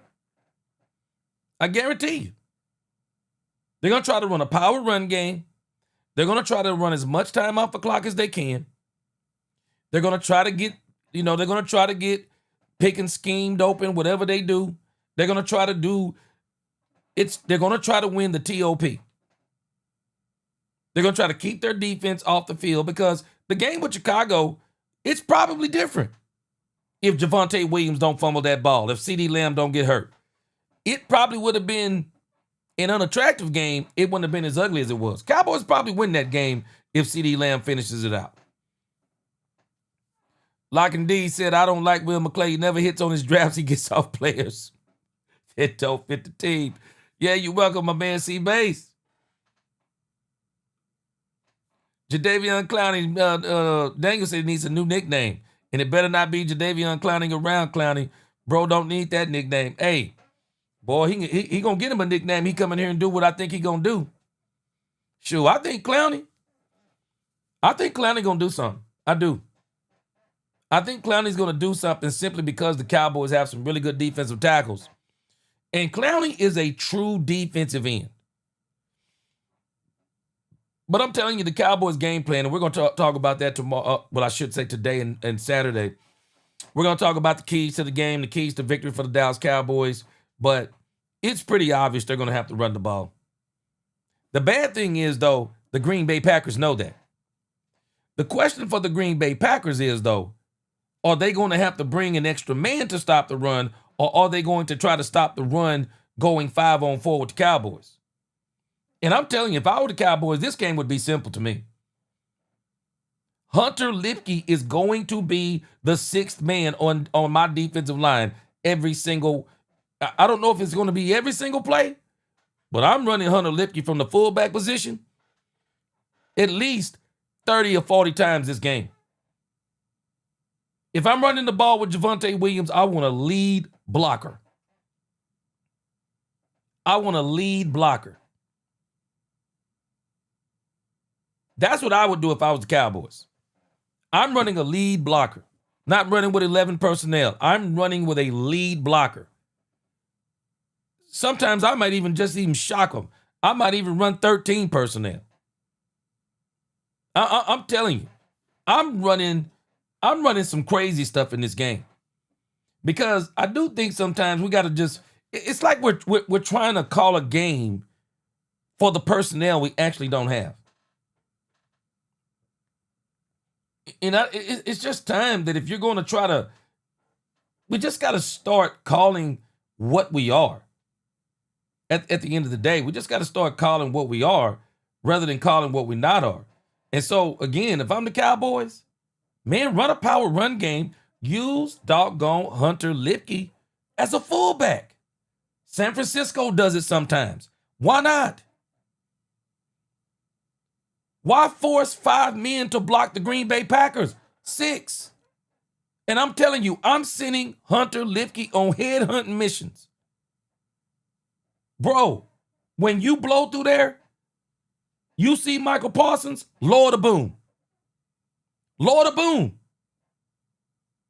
I'm telling you, I'm running with a lead back. Shoo. Check run affiliation. He said, dang on right. Lead block the whole dang on game. I'm going old school football on him. Straight up. C-Base. He said, everybody in this chat, if you support and respect the host, hit that like button. Yes, sir. Share and subscribe with your folks. Thank God it's Friday, fam. We bleeding blue on this jaunt. Yes, sir. Hey, C-Base, what's your thoughts, man, on this? What's your thought on that leading back, that leading fullback, Hunter Lipke? Because why would they extend Hunter Lipke? Why would they extend Hunter Lipke and not use him? If this dude is that good on special teams, you already know what he's doing on special teams. He hitting. That's what he's doing. He's hitting on special teams. Line him up in the backfield. Let him be the lead blocker. Bring back Daryl Johnston up in this thing, man. Every so often, let him run the ball. Every so often, send him out on a route. Man, I'm telling you, they have got to put this dude in the game.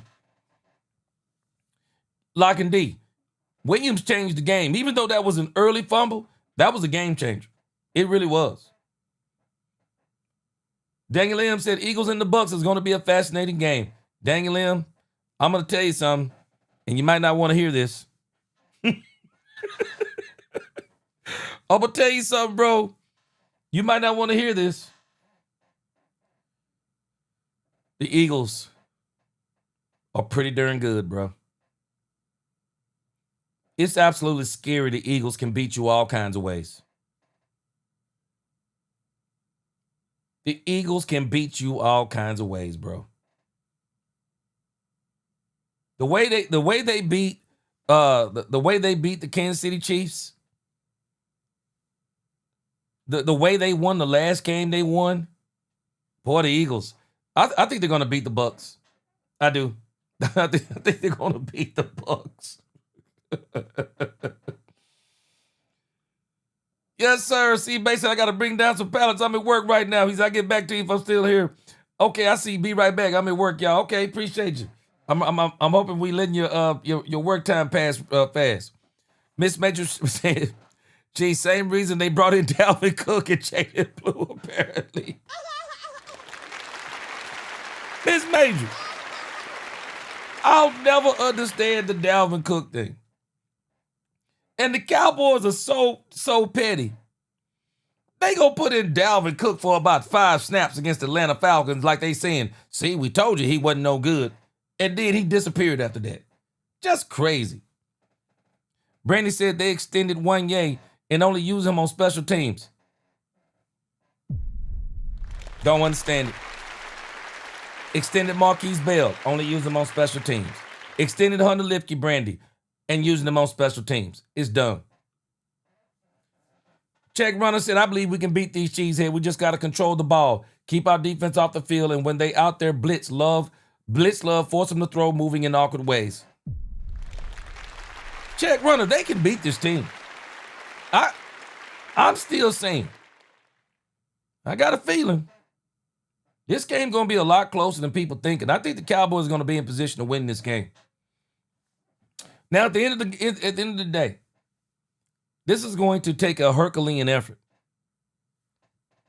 But at the same time, guys, the Packers are in the same situation. The Packers aren't playing with their best wide receiver. He's hurt. They're missing 2 offensive linemen on their offense.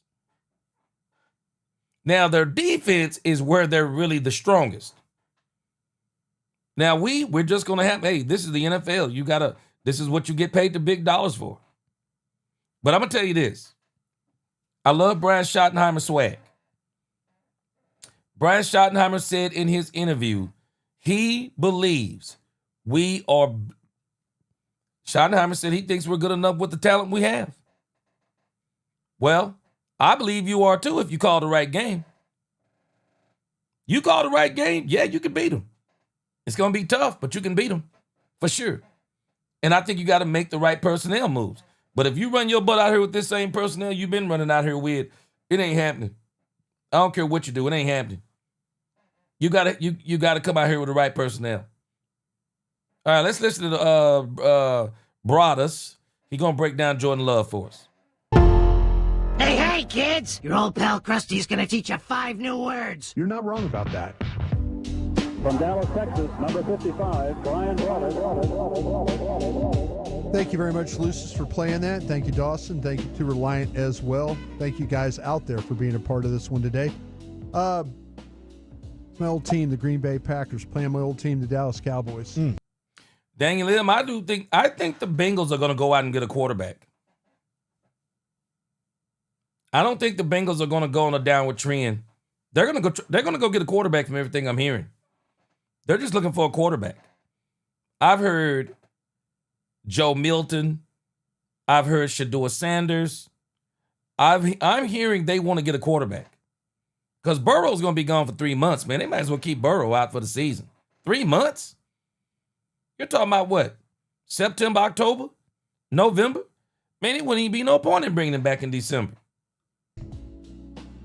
I mean, unless you're winning. When I was on these teams, I never could beat my old team.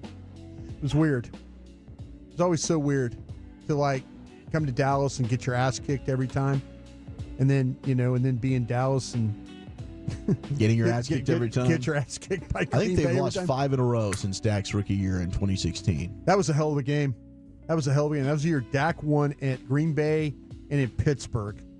Like to challenge a rookie quarterback to be able to do that. I thought he was going to break the Cowboy curse, just single-handedly being that special. Yeah. But here we are. Green Bay comes in this game.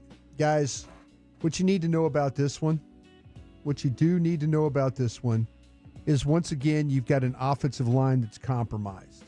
It's compromised at a couple of different spots. We talked about with Zach Tom and his oblique injury and what he's dealing with, and Aaron Banks with the groin injury. So now you're talking about replacements. You're talking about Jordan Morgan. Did I say groin wrong again? No, I love the time just when you say groin. I say it wrong every single time. It makes me smile. I say it brightens wrong my day. Every time. I like it when you talk about errors in baseball. Errors. Hey, you did it. I say that wrong? You nailed it. Nailed it that time. Yeah, I had to think about that one. Yeah, how's Morgan doing? I'll tell you what, Morgan is a guy that against the Commanders, he was playing left guard, and against the Cleveland Browns, he was your right tackle. What was he better at? Tackle? I think he was better at tackle than he was at guard. I think I had remembered the Cowboys viewed him as a guard. Yeah. But I did like him as a tackle. Well, Jonathan Morgan is an athlete, but he will struggle a little bit. The guy that absolutely struggles the most. Rashid. No. Really? It's not Rashid Walker? Walker struggles. They're if you look at metrics, him and Belton, they're averaging about Anthony Belton, NC State. That's a heavy-footed guy. Yeah, they're averaging about roughly about 12% pressure rates. They're the two, but Belton's Tom's replacement. Yeah. I kind of feel like that Walker, he's almost got an element of like steel to his game, where he's like kind of a good athlete, but kind of moving all over the place. A little sloppy. Kind of that, yeah. Gets beat up on a little bit, gets knocked back some. But to me, I think that Sean Ryan, the right guard. Okay, and this is where I think, because I work with a guy that we all know, Vach Lombardi. Oh, Vach. And Vach thinks that even if the Packer tackles are bad or poor, he doesn't trust your edges to get home against it. Well, why would you? But he trusts Solomon Thomas and Osa Odigizua to be able to handle Sean Ryan in this game at the right tackle spot. And right Jenkins, right guard, excuse me, right guard. And then Jenkins, the center. And Jenkins is I think this is the third offensive line position he's played in Green Bay. Yeah. That guy can play all 5. And probably not his best. So here we are, guys. Here we are. Cleveland did a great job, but Cleveland's got a whole nother level of defensive players. Well, you got a Myles Garrett. Commanders had some success. Mm-hmm. How about this? And I was going back because they had 7 sacks against them. Not the Browns, but overall, the 3 games, 7 sacks. There's a trend with this guy. The majority of his sacks happen on second down. It's weird. It is kind of weird. Are they always passing? Always passing. Oh, so that's a floor tell. It's kind of like if you look at where it is, it's like 2nd and 5, 2nd and 6. It's kind of like they're trying to okay, let's see if we can get this. We can convert get a first down on second down is what they're doing. But second down seems to be the problem where this quarterback has the most issues. All right, here's my thought about this quarterback, by the way. This is one of those guys that, as talented as he is, and he can run, but I don't know how much he's going to try and run against you. But he is a guy that his footwork in the pocket is all over the place. So if you get him moving around and get his feet kind of off platform a little bit, he's going to make a poor throw. He's going to be either high or he'll ground the ball to you. Get a little bit erratic. Yeah, he gets a little bit erratic when he will throw the ball into some of the weirdest spots. Like all of a sudden there's like he's under pressure and he's not even looking to his left and he just throws the ball. You're playing the Commanders. And he just throws the ball to the left thinking somebody's out there. And it should have been picked off. And like there's nobody there. That's what they're going to have to take advantage of if they want a chance in this game. They are going to have to figure out a way to get turnovers, something they talked about all off season, and I think they have one to show. Yeah, for they have one, and that was another thing for Flus. I mean, if you looked back at his track record, he had a top 10 takeaway defense every year as a DC. So I am just praying if this season will turn around. Like even when their defenses were bad, Ryan, we talked about that in preseason. In 14 and 16, they lived off of turnovers. And right now, if this defense is going to be as bad as they are talent-wise, that's their only chance to survive is find a way to get takeaways. Yeah, this guy, the play-action game has been really, really good for him.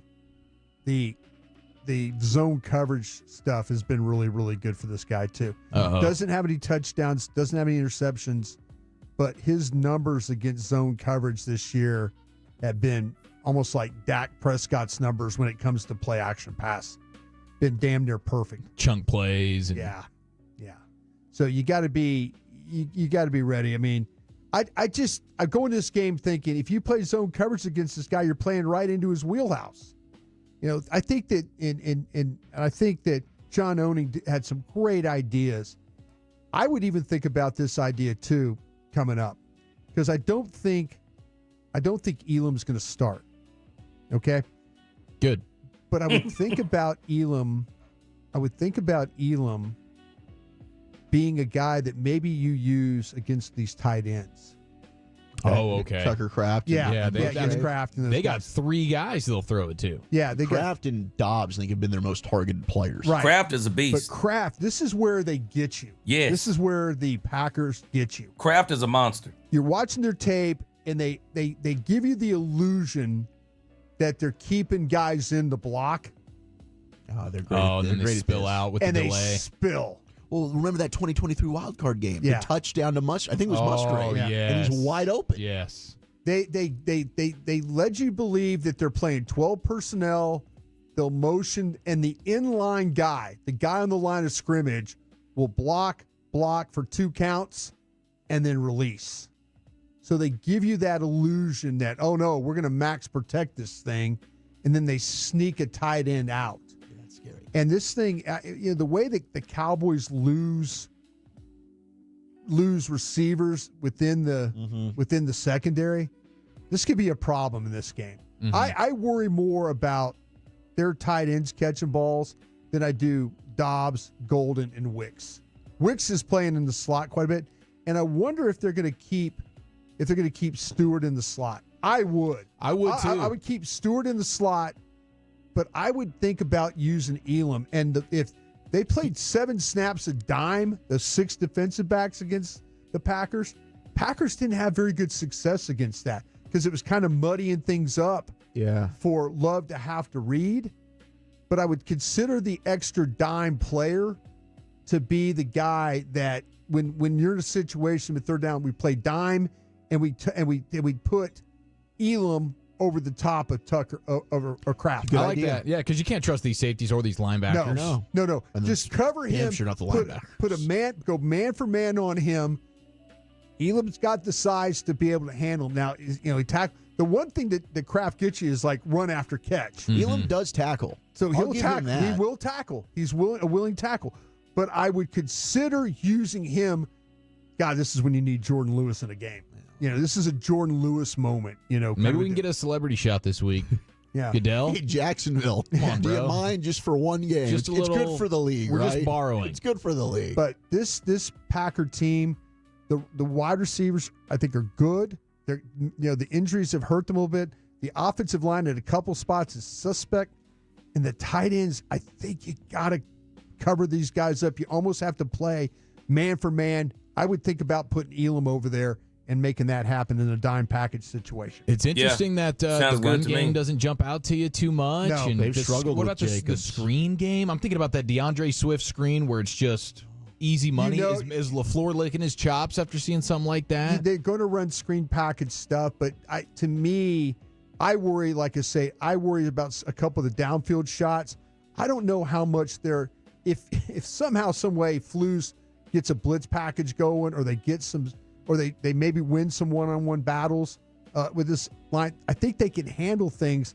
I just really, really, really worry about Tucker Kraft, Musgrave, and then John Fitzpatrick in this game. The three tight ends scare me in this. With Kraft how is a they beast. get these guys open with regularity. Very good, Brian. Fantastic stuff. The Packers scored 27 points against Detroit and Washington and winning those games at 10 against Cleveland. So that puts them in the low 20s in points per game. And now it makes sense. Struggling to cover, don't have the weapons, not a dominant running game. Yep. Maybe there is hope for the Cowboys if they could find a way to get. We're gonna do it. We're gonna beat him, Brian. Strange lady, man. Woo! Strange lady. The upset, Gavin. We're back. I'm telling y'all, man, I really think the Cowboys, without Micah Parsons, still has a great chance to beat this team. I really do. I think they have a great chance of beating this team. I want you to look real quick. I want to look real quick. I want to show you. We'll be talking about this today on our Friday show. We'll start talking about our storylines and keys to the game. It's getting exciting. Always get excited as we get closer to them Cowboys game. And, of course, the Sunday to go serve the Lord. Let me show you the keys. And I'm going to cover this again tomorrow, but this Cowboys After Dark. Y'all get the early sneak peek. I'm going to show you the keys. Check Run Affiliation said, pay attention to how the Browns beat them. Study that film. Use those things to our own strategy. Well, guess what? I'm going to show you how they beat the Cleveland Browns real quick. Azteca said, I think this game on Sunday night will be more of a defensive game for both teams. I'm thinking a low-scoring game. I think the first team to 27 wins. And I think the Cowboys are going to score. I do. Check Rudder said, I'm going to be tipsy and crunk with the blue light on, coaching from home like a true Dallas Cowboy fan for life. Yes, sir. Lock and D said the Browns have an elite defensive line that the Cowboys don't have. Lock and D. Our defensive tackles, the duo themselves are elite. And if you add in Solomon Thomas, our defensive tackle play right now is second to none. It is second to none. What's hurting us is our edge play. Our defensive end play, Lock and D, is what's stopping us from having a top defensive line.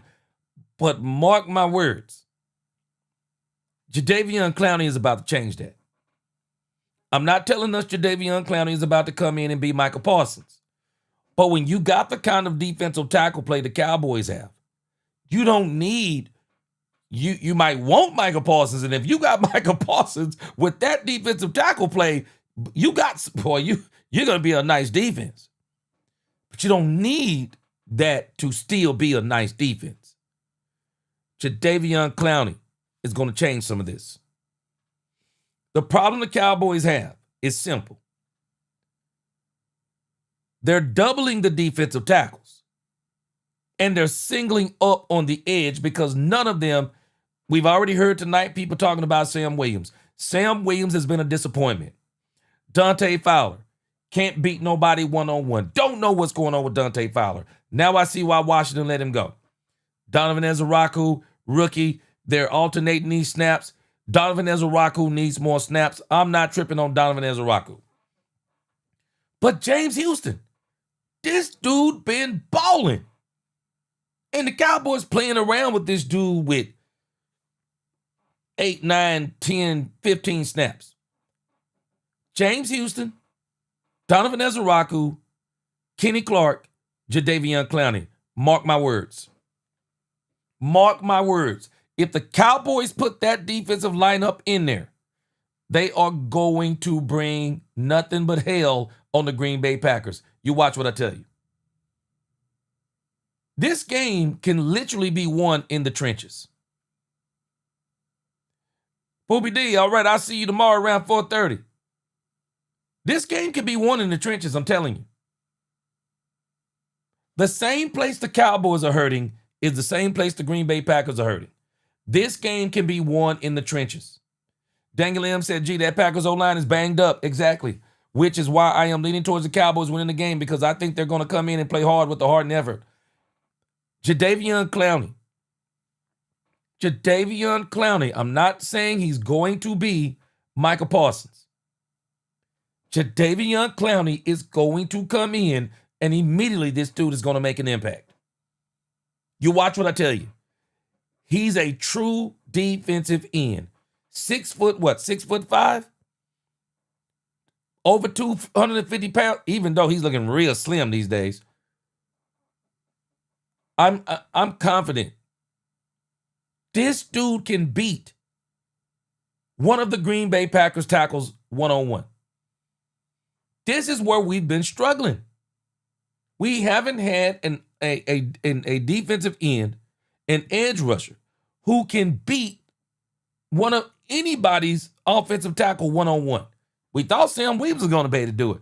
Man, Sam Williams has been a disappointment. Sam has been a disappointment.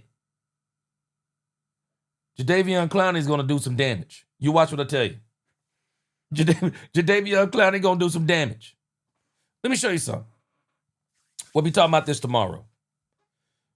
Let me show you how the Green Bay Packers beat them. Let's check this out. So these were the 5 takeaways. I found the 5 takeaways to the Cleveland Browns Week 3 victory. So let me show you where we can do some of the same things Cleveland did. Quinshon Judkins. Quinshon Judkins finished the game with 94 yards on 18 carries, including a career-long 38-yard burst that jump-started the crucial scoring drive.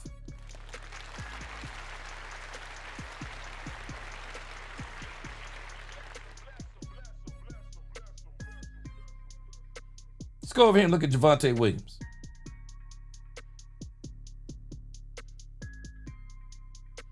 The Cowboys have to be very encouraged right now. They have to be very encouraged. Let's go over here and look at Javonte Williams.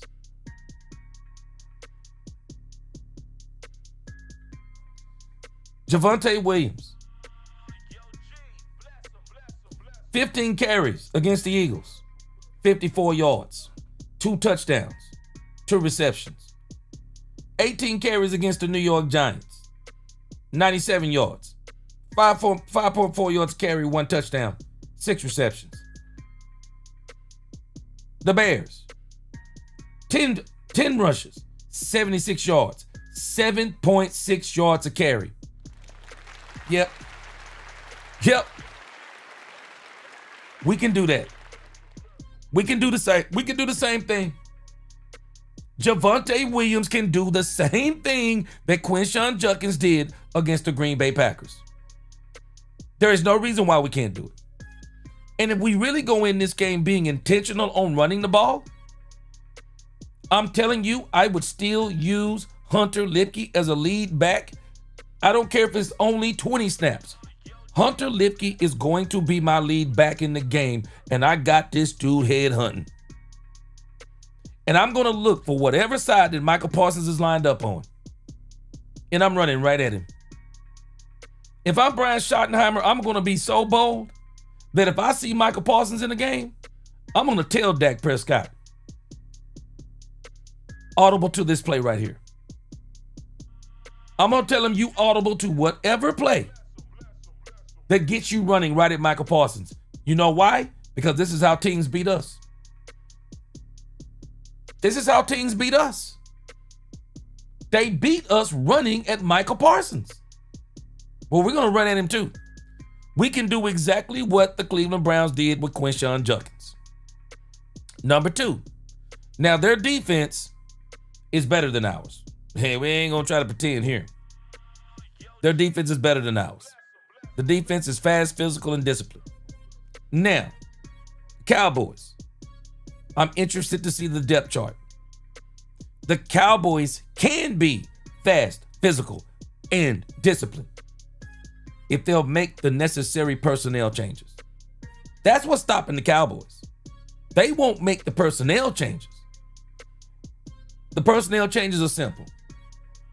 Marquise Bell and Wanye Thomas, change them out at safety. Change them out.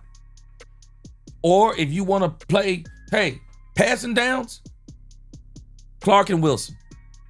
Anything that resembles a passing down, Wanye Thomas and Marquise Bell.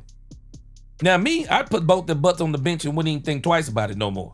I'm putting them on the bench. I'm not even worried about their feelings. We've already talked about it. Cornerback, Elam moves back to the outside. Stewart Reddy stays inside. Trayvon Diggs goes to 25 to 30 snaps. Him and Elam will be back and forth on that cornerback position. I'm going to keep Trayvon Diggs fresh, and I'm gonna keep Elam at a minimum risk. And if I have to, if I want to run some dime, which I think the Cowboys need to start running some of that, I would have Elam make sure he's on Kraft, or either I'm putting Trayvon Diggs on Kraft. One of the two. The Cowboys are not going to be able to be the Cleveland Browns defense, but I'll tell you this, I'm not putting Jadeveon Clowney on the level of Myles Garrett or Micah Parsons. But I'm willing to bet Jadeveon Clowney is a step above everything we have on this thing. And with those defensive tackles, he gonna eat. And the other issue is, y'all watch what I tell you about Kenny Clark. Y'all watch what I tell you.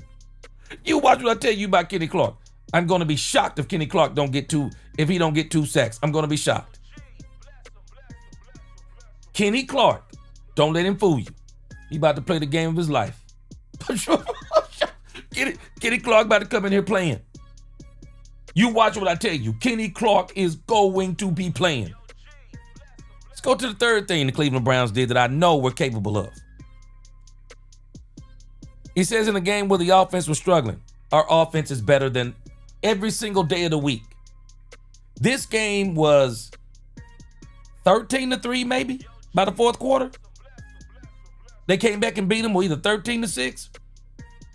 We're better every single Sunday and twice on Wednesday, better than the Cleveland Browns. Even without CeeDee Lamb, we're better than the Cleveland Browns offensively. The Cowboys will be able to muster more than 13 points. The Cowboys are going to put a little bit of pressure, I believe, on the Green Bay Packers, because the last game we were not ready because CeeDee Lamb gets hurt, Javonte Williams makes that fumble. Well, now we kind of know what we're going with. We know we're not going to be with CeeDee. I'm sure Brian Schottenheimer's putting together a solid plan to make sure George Pickens understands what he got going on, and that he's going to have to be he's going to have to be a great decoy, and then he's going to have to be a great wide receiver in this game. But again, the Cowboys, their offense is better than Cleveland. If we make the defensive adjustments, the run game is better. I would dare say our run game is better than Cleveland's. We have one of the top run games in this league. We got to take advantage of it. Next, number 4, y'all do know our special teams is better than the Cleveland Browns, right? Our special teams is better than the Cleveland Browns.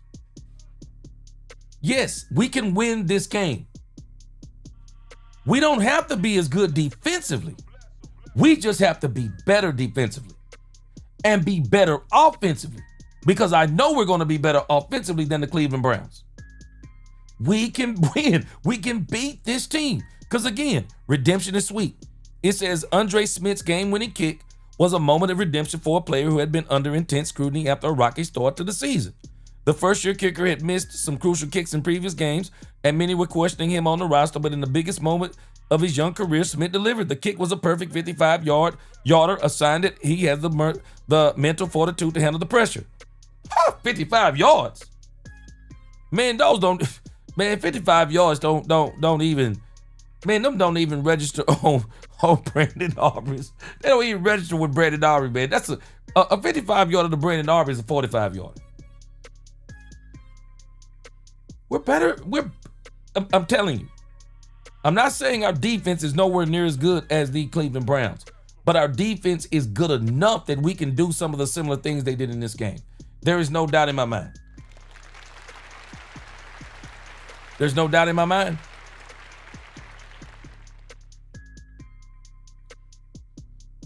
The Cowboys can win this game.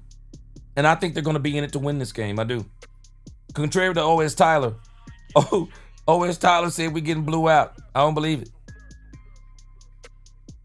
Lock and D. That's it. Not only do we have to step up, we just need to make sure we make the necessary changes.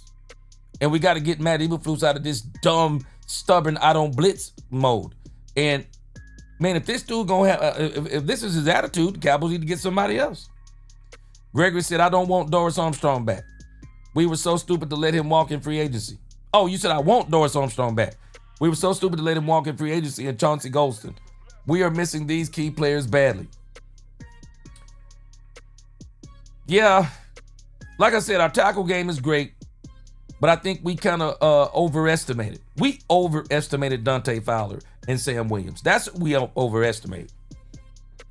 It's not the Micah Parsons trade. I've already debunked that. It's the underplay of Dante Fowler and Sam Williams. They have underachieved. O.S. Tyler, everything I've seen from Josh Butler, he should be ready to go real soon. Should be a sweet October. Josh Butler and Savon Revel Jr. will both be back. Yeah, Josh Butler, I saw him the other day squatting. They showed him on the squat racks and everything. Man, he's looking a whole lot better. He's looking a whole lot better. I think it's going to be good. We them boys. What up? Yeah, check run affiliation. He said Facts G. He said Solomon and Kent are two beasts. Man, the tackle position. This is why Jadeveon Clowney wanted to come here. Jadeveon Clowney is basically saying, I'm going to eat with this. Jadeveon Clowney said, this is exactly what I need to eat. 2 defensive tackles. I'm going to eat. And I think he's going to eat too. Hey, check runner. Ezra Rocker was, hey, he right on time. He just needs more snaps. He just needs more snaps. And if I was the Cowboys, bro, I'm not going to play this feelings game. I'm going with Jadeveon Clowney, James Houston, and Donovan Ezra-Raku. I'll fit in Dante Fowler and James Houston. Dante Fowler and Sam Williams. I'll fit them in when Jadeveon Clowney needs a spell. That's what I'm doing. Brandon Mahoney said, Flus can't tell me in a good conscience that you're okay with how Malik Hooker playing and say that they should start over Thomas and Bell. Ain't no way, Brandon. Ain't no way. I'm with you. I'm with you. There's no way you can tell me.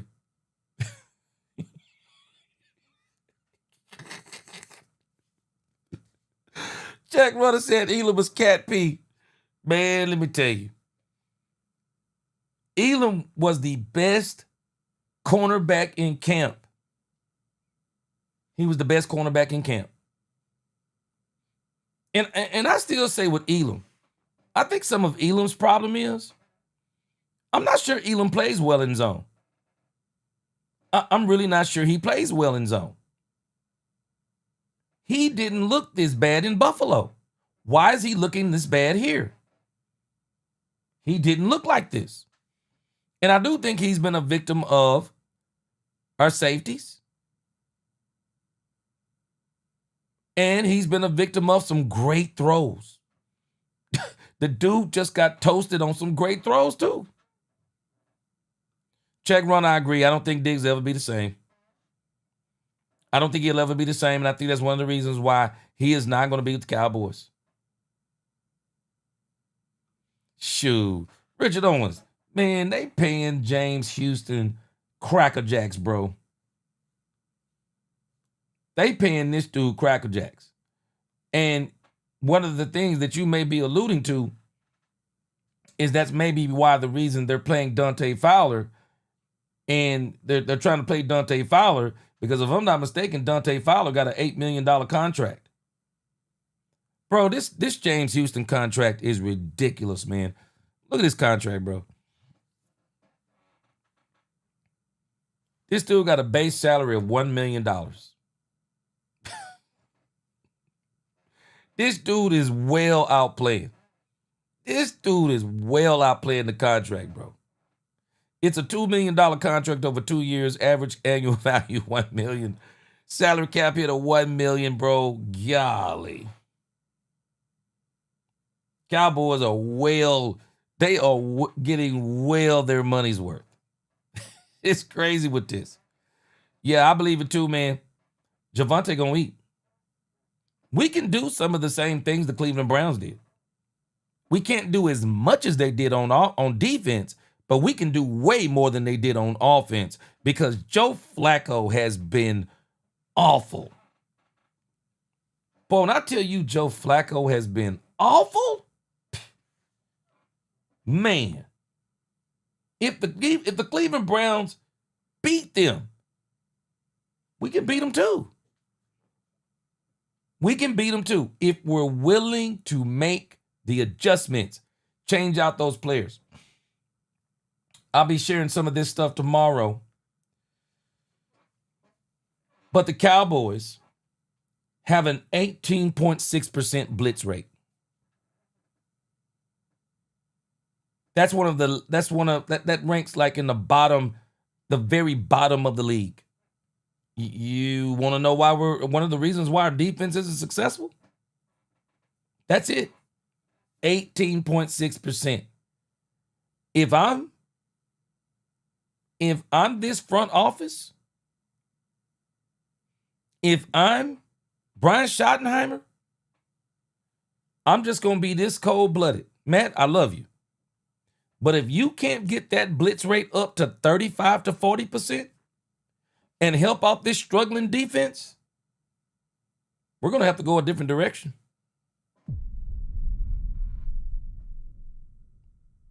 We're going to have to go a different direction.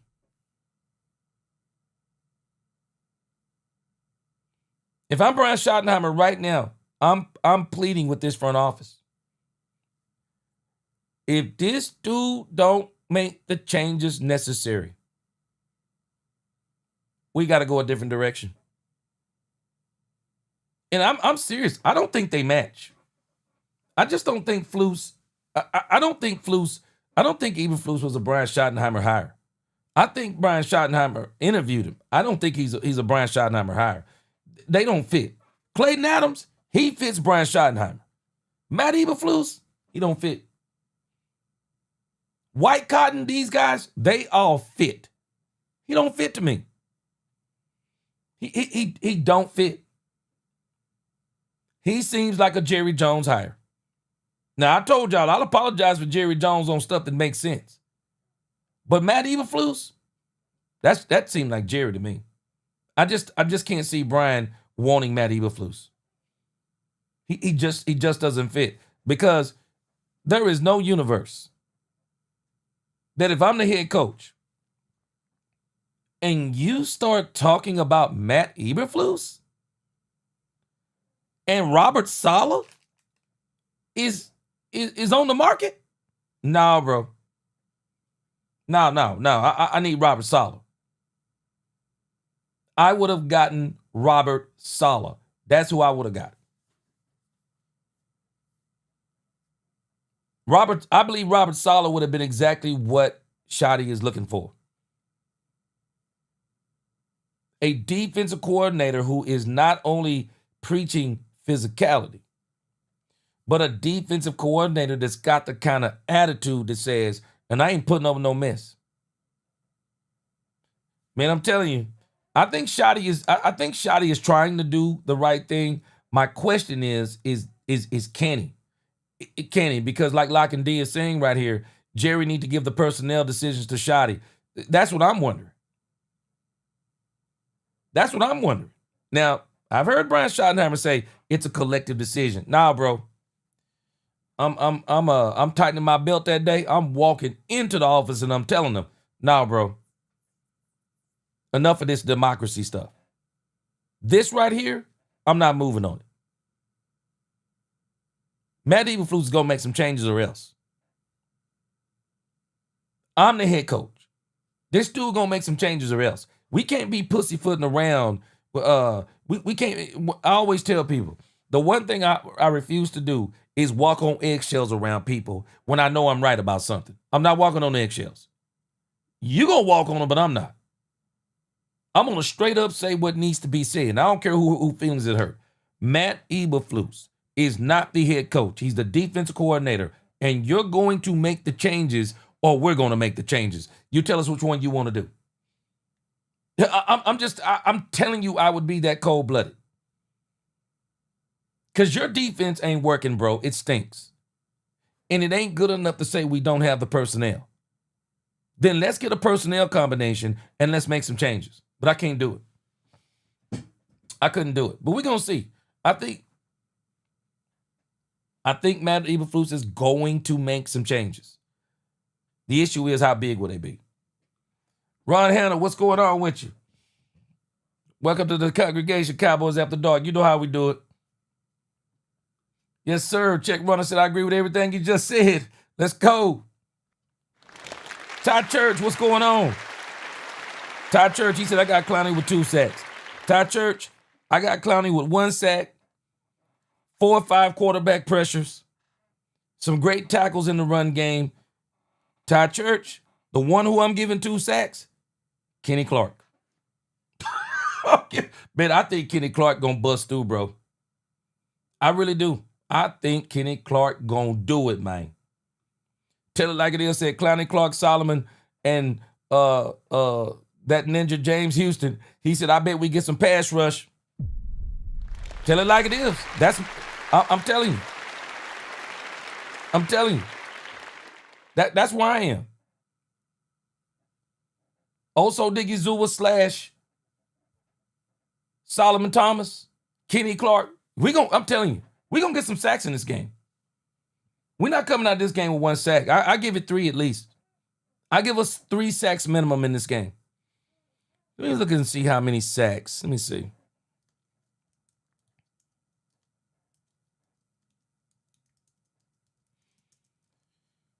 Let's see how many did they get. How many sacks did the Cleveland Browns get against the Packers? Let's see here.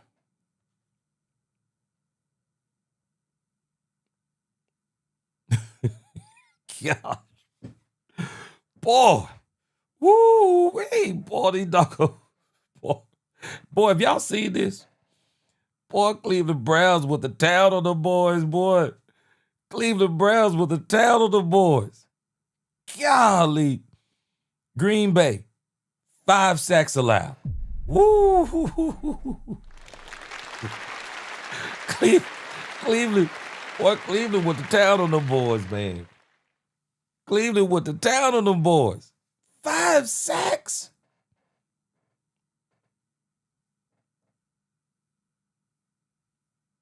And I think the Cowboys can make up for a lot of what they're doing. See, I think the Cowboys are going to run for more than 96 yards. There's no doubt in my mind. I know we're going to pass for more than 125 yards. I'm telling you, man, we can beat Green Bay. We can beat Green Bay. People have made them unbeatable.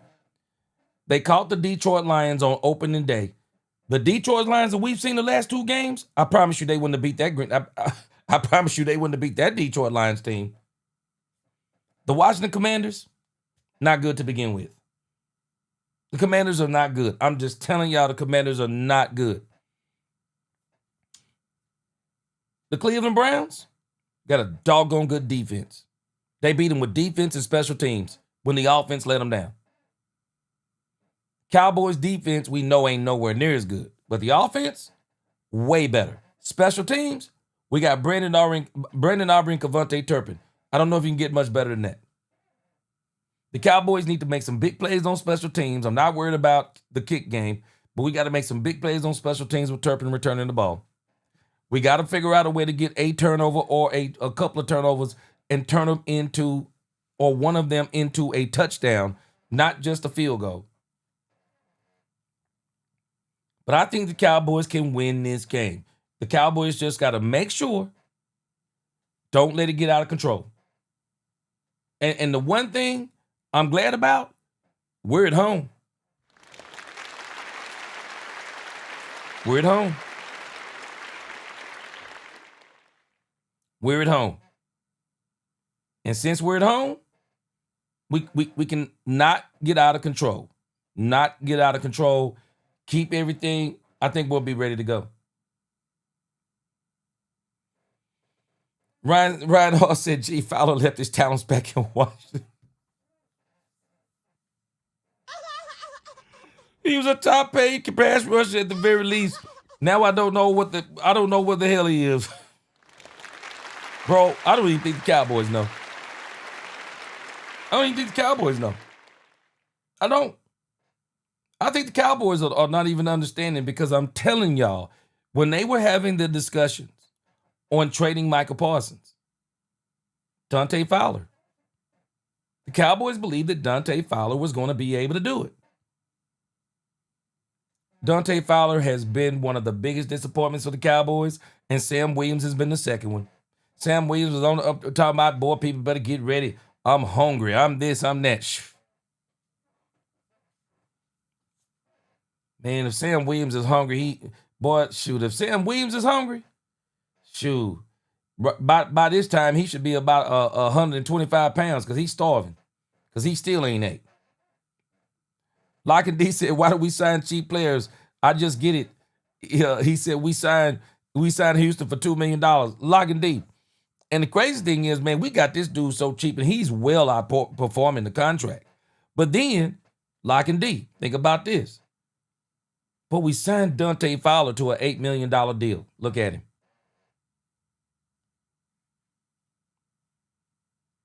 It's like we choose the wrong ones to sign the money.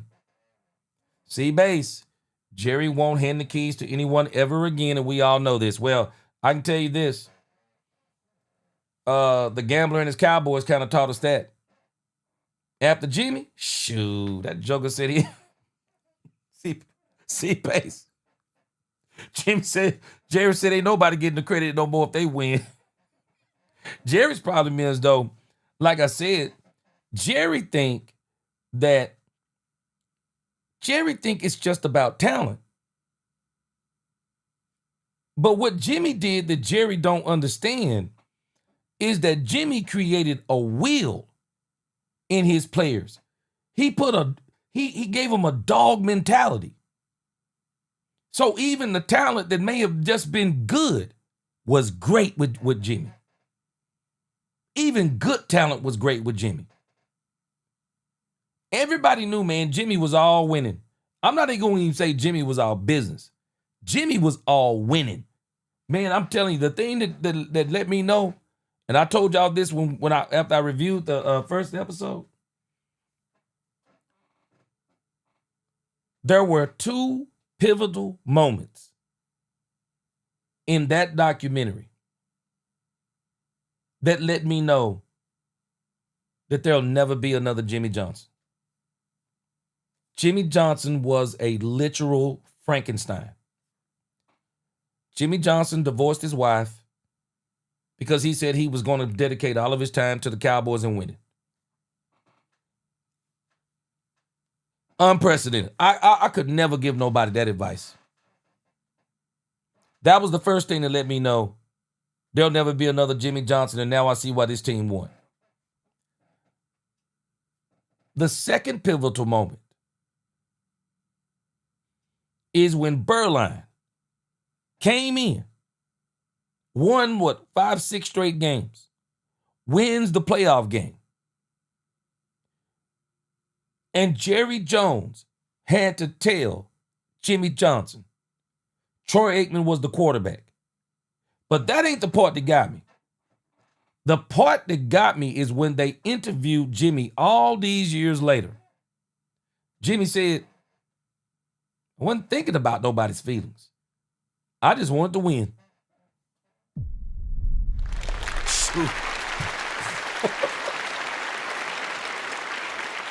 This dude, Jimmy, was basically alluding to if it meant winning Super Bowls, he was ready to move on from Troy Aikman.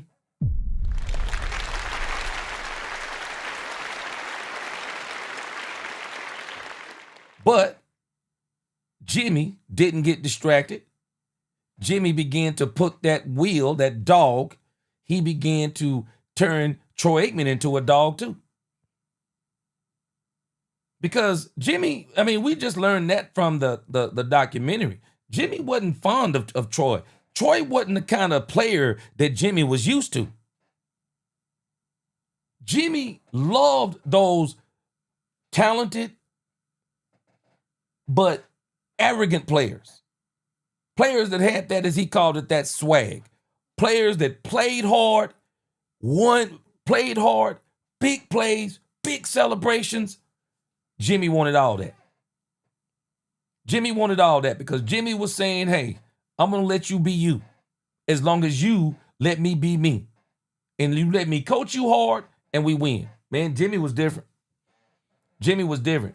And C-Base, that's where Jerry is missing. I've been saying this and I'm going to keep saying it. Jerry is trying to build a team through talent, and it's not sustainable. You can't just be looking for talent, man. You got to be looking for dogs.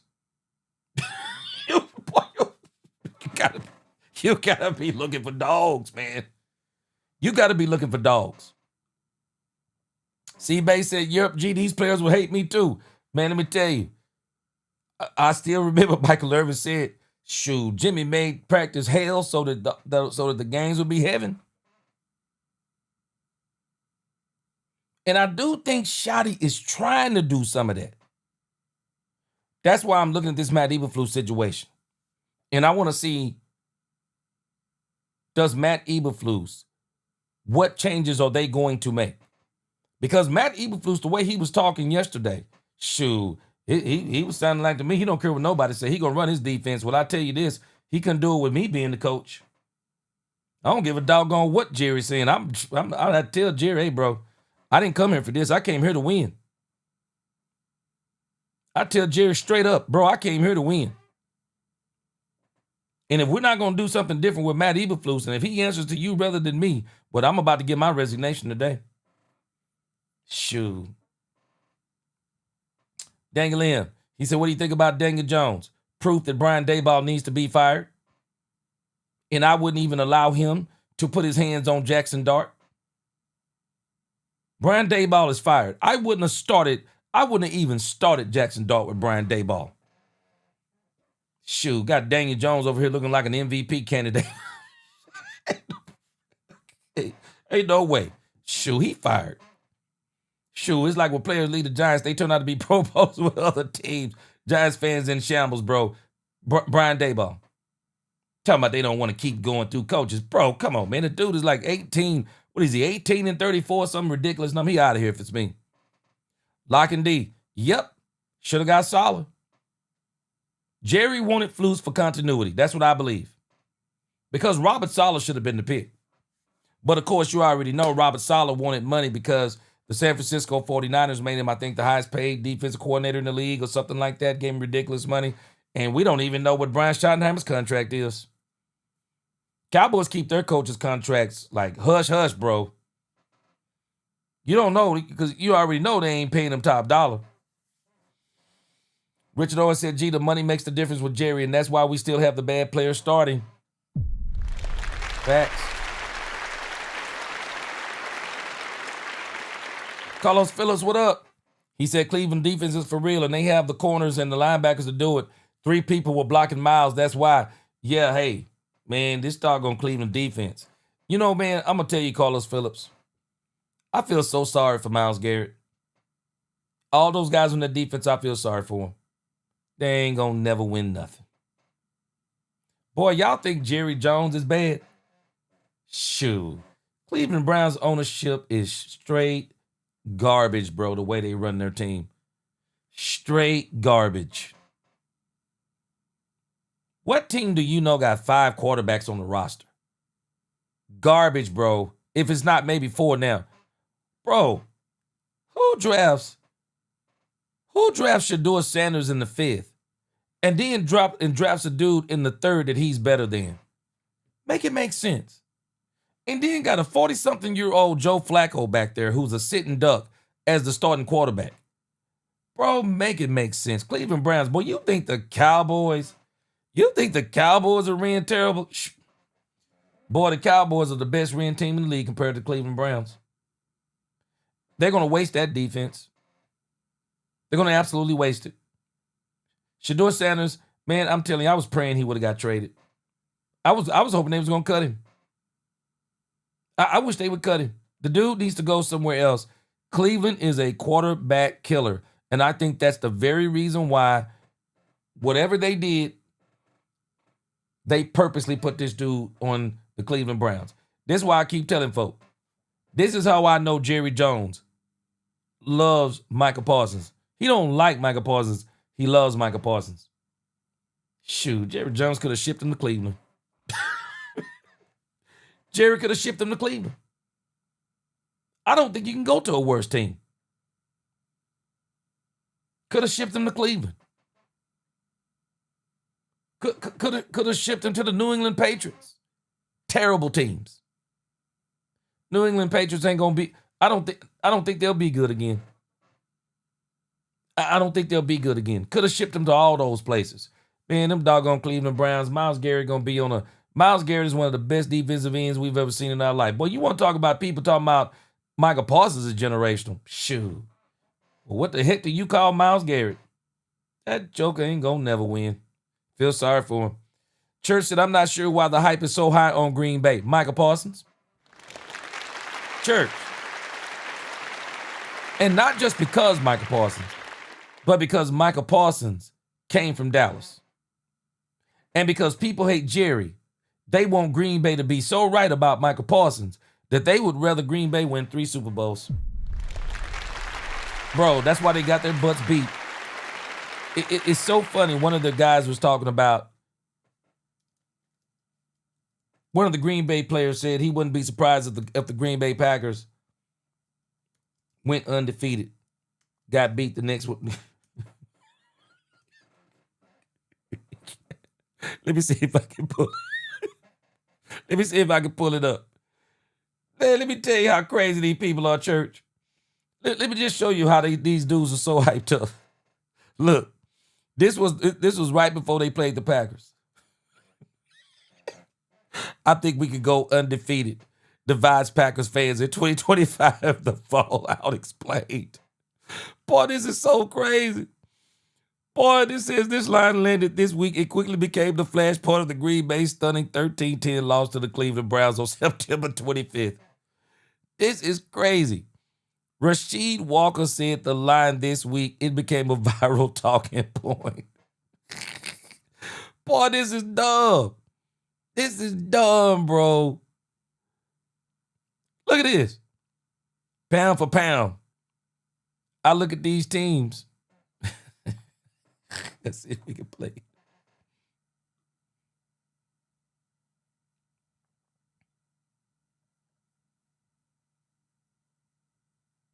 I think we can go undefeated, honestly. I mean, personally, I feel like that's why we're 2-0 right now. And then the goal is to, keep it going. I think we can go undefeated, honestly. I mean, personally, I feel like I always tell people, I feel like we could have went undefeated the past 2 seasons. Like, we lost a lot of the games off a couple plays, but I feel like our offense been playing so good and so disciplined, and our defense been playing even better, and special teams been playing great. And I feel like, it's all about who comes out hottest at the beginning of the game and at the half. And I feel like we've been doing a good job of that. Pound for pound, I look at these teams and I don't really see who's better than us. Honestly, that's why I can say that so confidently. That's why we're 2-0 now. And then the goal is to, keep it going. I think we can go undefeated. Boy, that didn't age well, did it? Boy, that did not age well, boy. That did not age well. Boy. And then the dude on his team He came back and said something that makes even more sense, though. Listen to him. Let me see. Let me. I'm not gonna sit up and say we're the best team in the NFL. I mean, it's just 2 games. We got a lot of football to play, and I think the biggest thing about being 2-0, like, to be honest, like, you can't really get complacent, and you can't feel like you won a Super Bowl, because it's a lot of that start off 2-0, and later in the season they don't be worth shit. So I'm not gonna sit up and say we're the best team in the NFL. I mean, it's just 2 games. We got. Man, let me tell you something. Boy, it's a statement like the one that this dude made earlier. Boy, stuff like that can come back to haunt you so bad. Bro, you start talking about going undefeated. Bro, you could go on a 4 or 5 game losing streak. Boy, you go on a 4 or 5 game losing streak so quick in this league, man. This league will humble you, bro. This league will humble you. Ron Hanna said, man, if you go back and watch the defense, you see a lot of mental mistakes, and to me, it's a clear reflection of Eberflus. Yeah. I don't think they're confident in Eberflus. I think they love Brian Schottenheimer, but when they come to Eberflus, Church, I'm the same way. I think this should be a Jaden Blue game, too. Tell it like it is. Turpin, 145-yard game, 2 TDs, Pickens, 101, 1 touchdown. Man, I'm telling you, the Cowboys can win this game. They just got to make the necessary changes on defense. Bam Bam said, I'm going to be sick if I don't see Maurice Bell-Thomas to start the game. Me too. Hey, Ronan the Voice. Every team is beatable on any given Sunday. Any given Sunday. Tell it like it is. I agree. Fowler don't even play as hard as he did for Quinn. It's like the defense when Dak played versus when Rush played. Yep.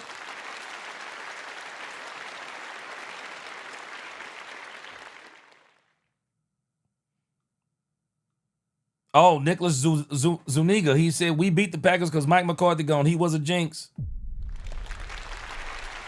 Yeah, Church. I think they, but I think they'll replace Damone Clark before they replace him. I do. Yeah, now Fowler not the same no more. He is watched just like Sam. Sam is not, man. Sam ain't doing none of the stuff he said he was gonna do, at least not yet. RKTV said, Jerry been GM since '89. He's always been the snake in the house. Oh, man. All right, it's 3 o'clock. We're going to get out of here. Let me read some of these last comments. I appreciate y'all rocking with me on Cowboys After Dark. We're going to do this on Monday nights, Thursday nights, Sunday nights after the game. Make sure you let everybody know any of them night owls. They want to be entertained. They want to hear some Cowboys. Tell them to come here. All right, let's see what we got.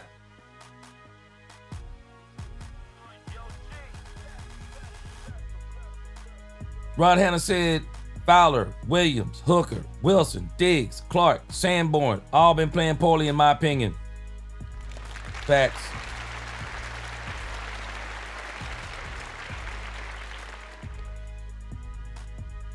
Blue Dog said Sam Williams eating ramen noodles. Boy, you ain't lying, boy, because he talking about he gonna be eating. He ain't eating nothing, boy. Jack Run affiliation, he said it's still the beast in his players, and we put the fear of God in men on the football field. Facts. Lock and date, Sam Williams is all talk, never action on the field. Facts.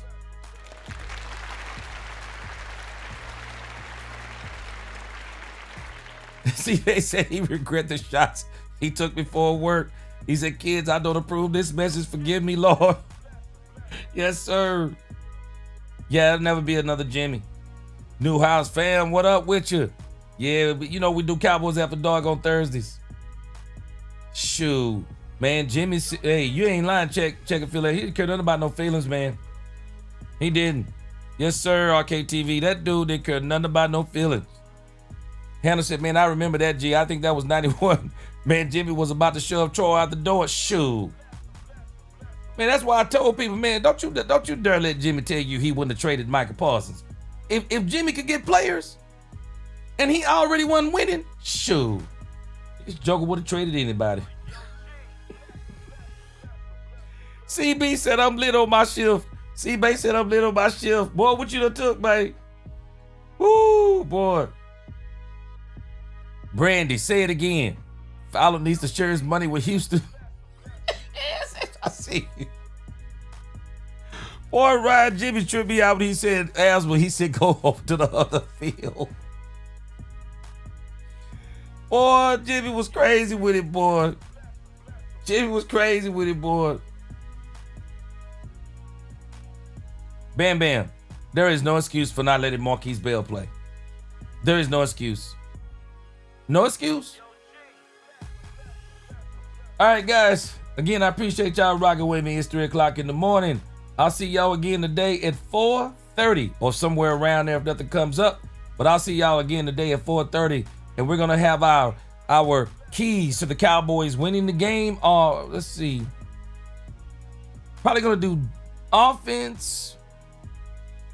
We'll probably do offense tomorrow, defense on Saturday, and then we're gonna do a pregame on Sunday. Since the Cowboys play at 7:30, we'll do a pregame on Sunday, and then we're gonna do Cowboys After Dark postgame on Sunday. Boy, a lot of more Let's Talk Cowboys to come. Please, if you hadn't subscribed, please do. Make sure you like, share, subscribe, hit that notification bell. And until the next time, DC4L, God bless. Let's Talk Cowboys, where we talk facts. Peace.